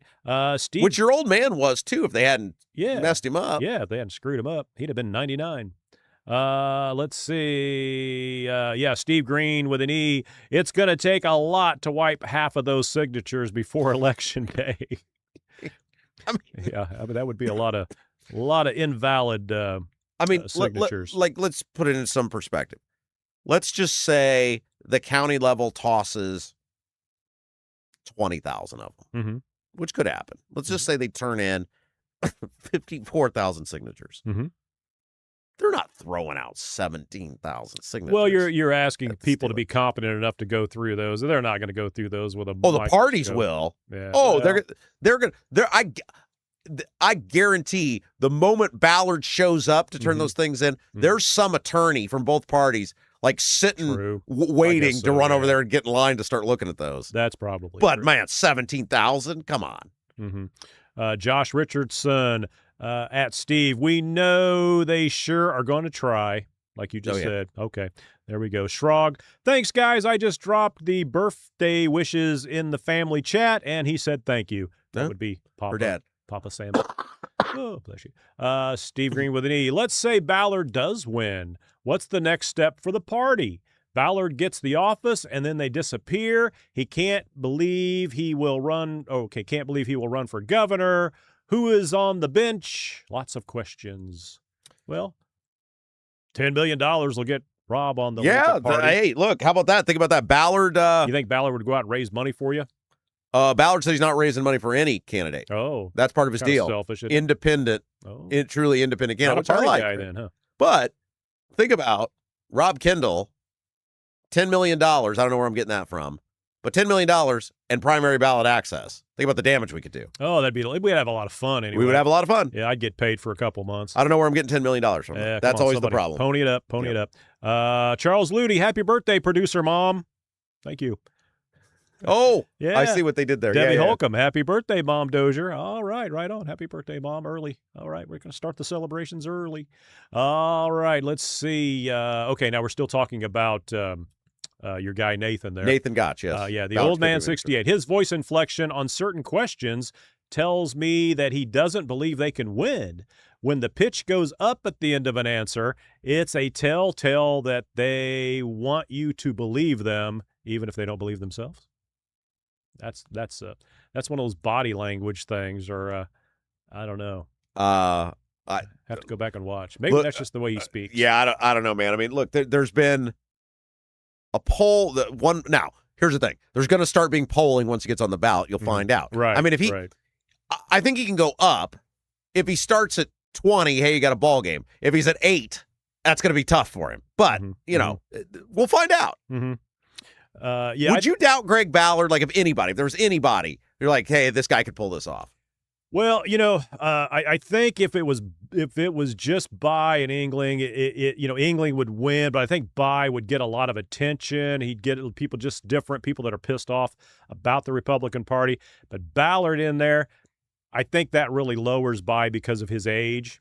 Not married, no kids, not a lot of life experience. Great guy, but maybe starting a little too high.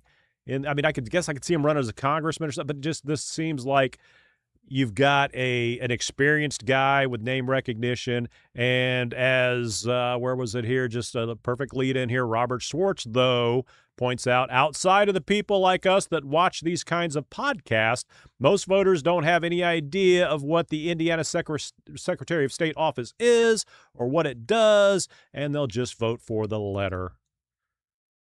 We'll see. I mean, look, their pitch is that 41% of Hoosiers describe themselves as independent. We're going to find out. We will find out. Stephen Goodman. I don't know if they said, but I wonder how many signatures they got at the Rob Kendall live show. I don't know how many you guys signed. I wasn't outside. Yeah.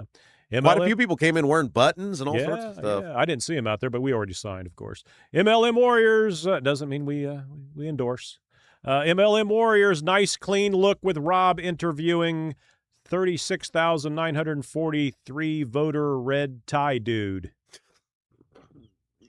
Okay, and the tie was the topic. His tie. Nathan's tie? Yeah, Andy Engel. His tie is too long. It was too long. There is tie etiquette. What I thought it was supposed to go like just past your belt buckle, and it didn't. It was too long. It was longer than that? Yes, it did. Wait. Yeah. The things you guys notice. Like, he sat next to me. Fashion, I noticed that sort of stuff. He sat next to me for 30 minutes. I didn't notice that. How often you wear a tie, Rob? Well, I used to wear a tie all the time. Okay. Andy Engel. Can you tie a tie? Oh, yeah. I don't know if I've ever seen you wear a tie. I had a different life before you knew me, and I've seen you dress up, but I've never seen you wear a tie. I was always a tie and a suit and all that. It's supposed to, the point is supposed to stop at your... kind of fell apart. That many people said that over well, he dresses like a slob. Why don't I? Yeah, I mean, he was infinitely better dressed than I was. Oh, absolutely. Yeah. I think I was overdressed at the Saturday night. Yeah, I mean, I wore this. Yeah. Although I did wear the checkered shirt because nobody could scream at me about being right. I didn't have a problem with that. The tie is supposed to stop at the belt buckle, right? Just a hair below. Right. So it's kind of pointing down. That's really hard to get that right, though. I mean, you got to work at it. That's an art. I've tied and retied many a times to get it. You got to get that. Yeah. Can't have that little stub sticking right up here, and you definitely can't have the under part sticking out like some people do below the tie. That's just somebody. Now that the never wears a double tie. Windsor is the gold standard, right? I'm not sure about the that. knot. The knot. Oh, I just tie it. I don't know. Okay, here we go. Well, I mean, you're being kind of snooty about the length of his tie. Shouldn't you shouldn't you know all the etiquette? I'm just saying. I didn't pay attention technically but I think I did notice it. I think I did. This seems very picky to me. Now I'm worried you people are. I mean, I'm not. I don't mean as an insult. This is why I dress like a slob every day, so that way you guys won't judge me. Tall guys have a problem because a lot of ties are not made for tall guys, so they're short. But if you're wearing a suit, it's not a problem. But then when you find a long one, you're like, yes, well, maybe it's a little too kind of like belt, but too long, right. maybe, but you can't help it. He looked fine. He's a fine looking man. This is why I dress like a slob every day, so you guys will never judge the way I look. Charles Ludi, I like the tie, Andy, but it's way too long. Braun could use one. Yeah, I think Braun could use a tie. That is, I don't like the unbuttoned. That looks very. I'm going to try to be like informal, like I'm one of the guys. You're not one of the guys. You're a freaking governor. My wife said this during the first debate. Okay, this is a true story. So I'm trying to think how this went down. So when one of the times I met with Braun when he was running was the night of the first governor's debate. Mm-hmm. And it was him, and it was Micah, and I think Josh Kelly was there. This is when they were talking about, like, they were asking for the endorsement, right? Mm-hmm. And it was the night of the first debate, and he's sitting there, and they're talking about the debate. We talked about some other stuff, the property taxes primarily we talked about. Mm-hmm. And then I think I asked him, because he's just like sitting there, he's always in that blue shirt, right? Right. And I was like, are you nervous? It's like, nah, it'll be fine. And then I don't know if I asked Need him a Rolade? or Micah. I must have asked him. Like, he did no prep. I somehow knew that they were like, he didn't do any like real prep. Mm-hmm. And then they show up at the debate. He's got the same freaking blue shirt on that he met with me at party headquarters at. Mm-hmm. He didn't wear a suit or a jacket. Right. And my wife, I think anytime you ever see him, it's a blue shirt. But okay, whatever. You're out on the campaign trail. You're out as governor, or whatever. But it's a statewide debate, and my wife is sitting there, and my wife is very conservative. Somebody actually asked about this at the event on Saturday. Like, what is your wife like politically? And I said, I'm the liberal in my house. My wife is more conservative than me. She doesn't do politics, though. She's not into politics. Right. She's sitting there, and she sees him, and she looks at me, and she goes, he looks like some grandpa that just got out of his recliner and get up to change the television. Right. He's with that blue shirt rolled up. Like, no, you're right. He did look like a slob. He looked like me. Except he was running for governor. Mad Duck, at producer Jason, you looked great at the show. Looked like you were ready for business. Yes, I was. I was prepared. I didn't want to look like a slob. Oh, me, on the other hand. Slobs are us, baby. I didn't want to, look like Rob. It's all right. We just, okay.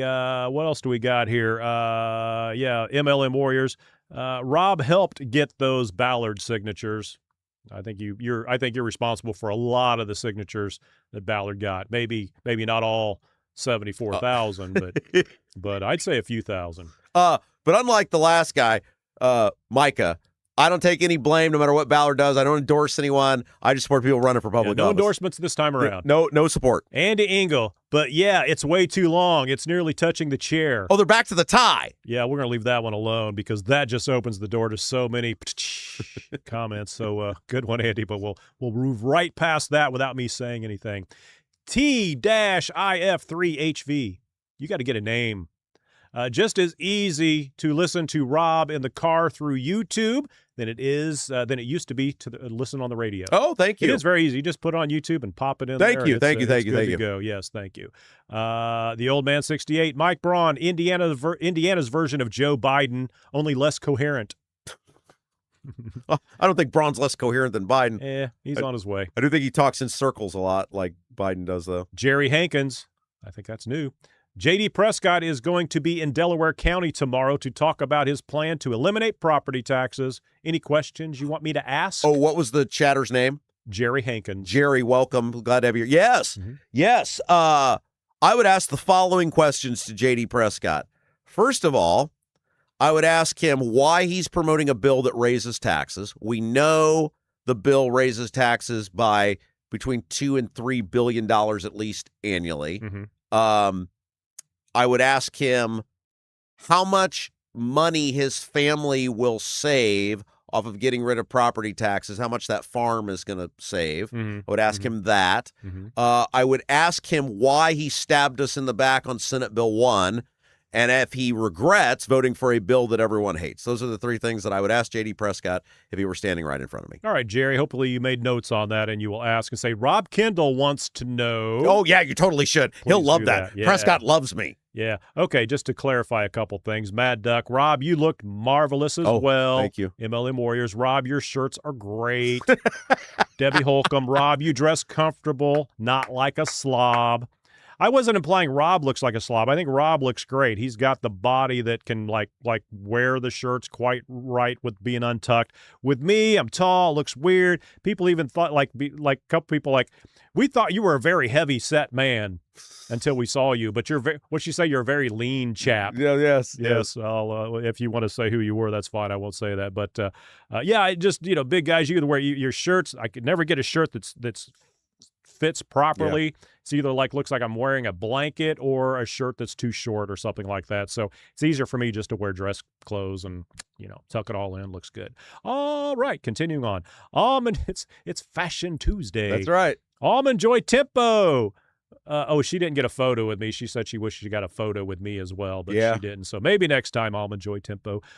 Braun, shake my head. I wonder where Blythe Potter got her Buck Off Braun t-shirt. It's on the, if you want to see that, you can go to Jason Dozier or Jason, Producer Jason. There we go. You go to Producer Jason and you can see that shirt. Blythe Potter's actually going to be, we're recording an interview with her tomorrow for Thursday. Oh, okay. We're going to find out what it was like to run, at the convention, what it's like to take on a buy. Does she support buy? All that stuff. She's going to be with us tomorrow. Good. So we'll ask, what are we supposed to ask her? Where she got the Buck Off Braun. Okay.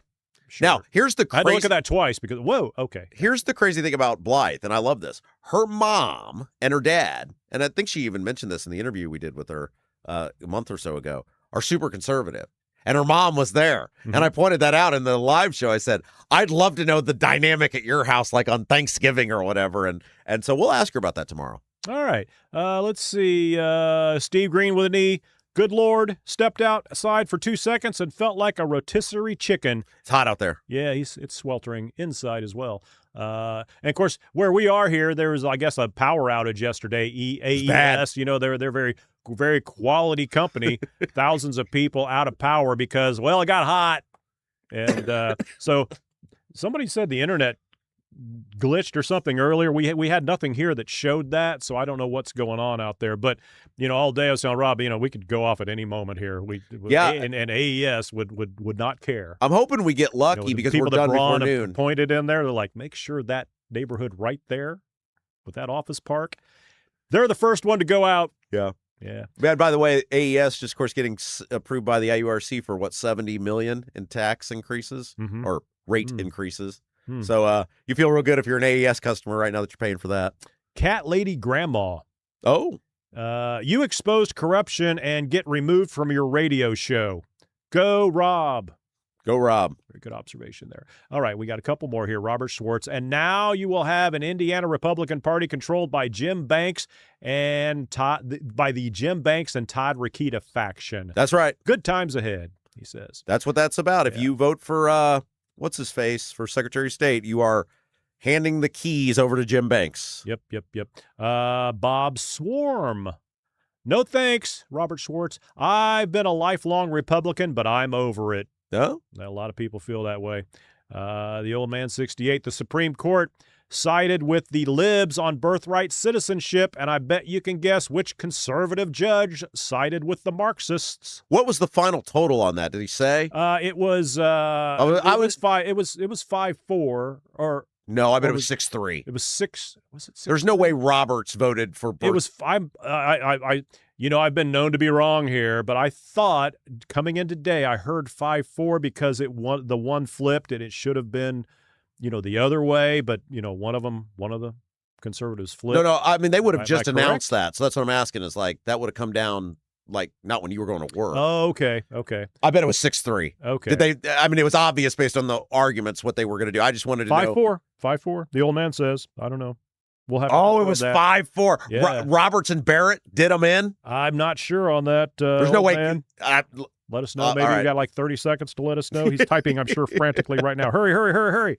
Okay. Oh, I'm surprised it was that close. I thought it'd be 6-3. Yeah. Okay, now, the other 5-4 was the Ask Rob about the – okay, no, we just did that, didn't we? The birthright citizenship. Okay, I'm sorry. Okay, that's all we had there, and that's we've got tons. The chat was awesome. Some days the chatters are really engaged to themselves, which is great. We like that, but it doesn't come across in the for me to read those because I'd have to read a whole thing. Right. But you look for a lot of one-liners and things. But if you're ever bored or you just want to be part of a community, go to the Rob Kendall Show chat. And you will feel immediately part of the family. People will welcome you in on the chat. Just don't be an a-hole. And there's one guy that keeps talking to himself. He's like the kid on the playground over in the mud puddle, just over there talking away, having a good old time. Everybody's like, well, he's all right. Leave him alone. But that's fine. Bring come whatever. Bring your sand bucket and do your thing. But let's see. We didn't get an answer on that. So. Yeah. It'll be tomorrow's show. There we go. It'll All right, so I got to go. We can't sit and wait. All right, that'll do it for me for today. The chat brought to you by Black Sheep Plumbing. John McKinney, hell of a guy. Give him a call. I'll see you tomorrow. Well, we know what our lead story will be for tomorrow. In the meantime, you guys stay cool. You stay calm. You stay collected. Check on your neighbors. And we can't thank you enough for all you do for us. Before you go, if you haven't done so yet, please hit that little thumbs up button. Like the program. Really helps us out. You guys have a great rest of your Tuesday. For producer Jason, I'm Rob Kendall. You've been watching, you've been listening to, wherever you're at, The Rob Kendall Show.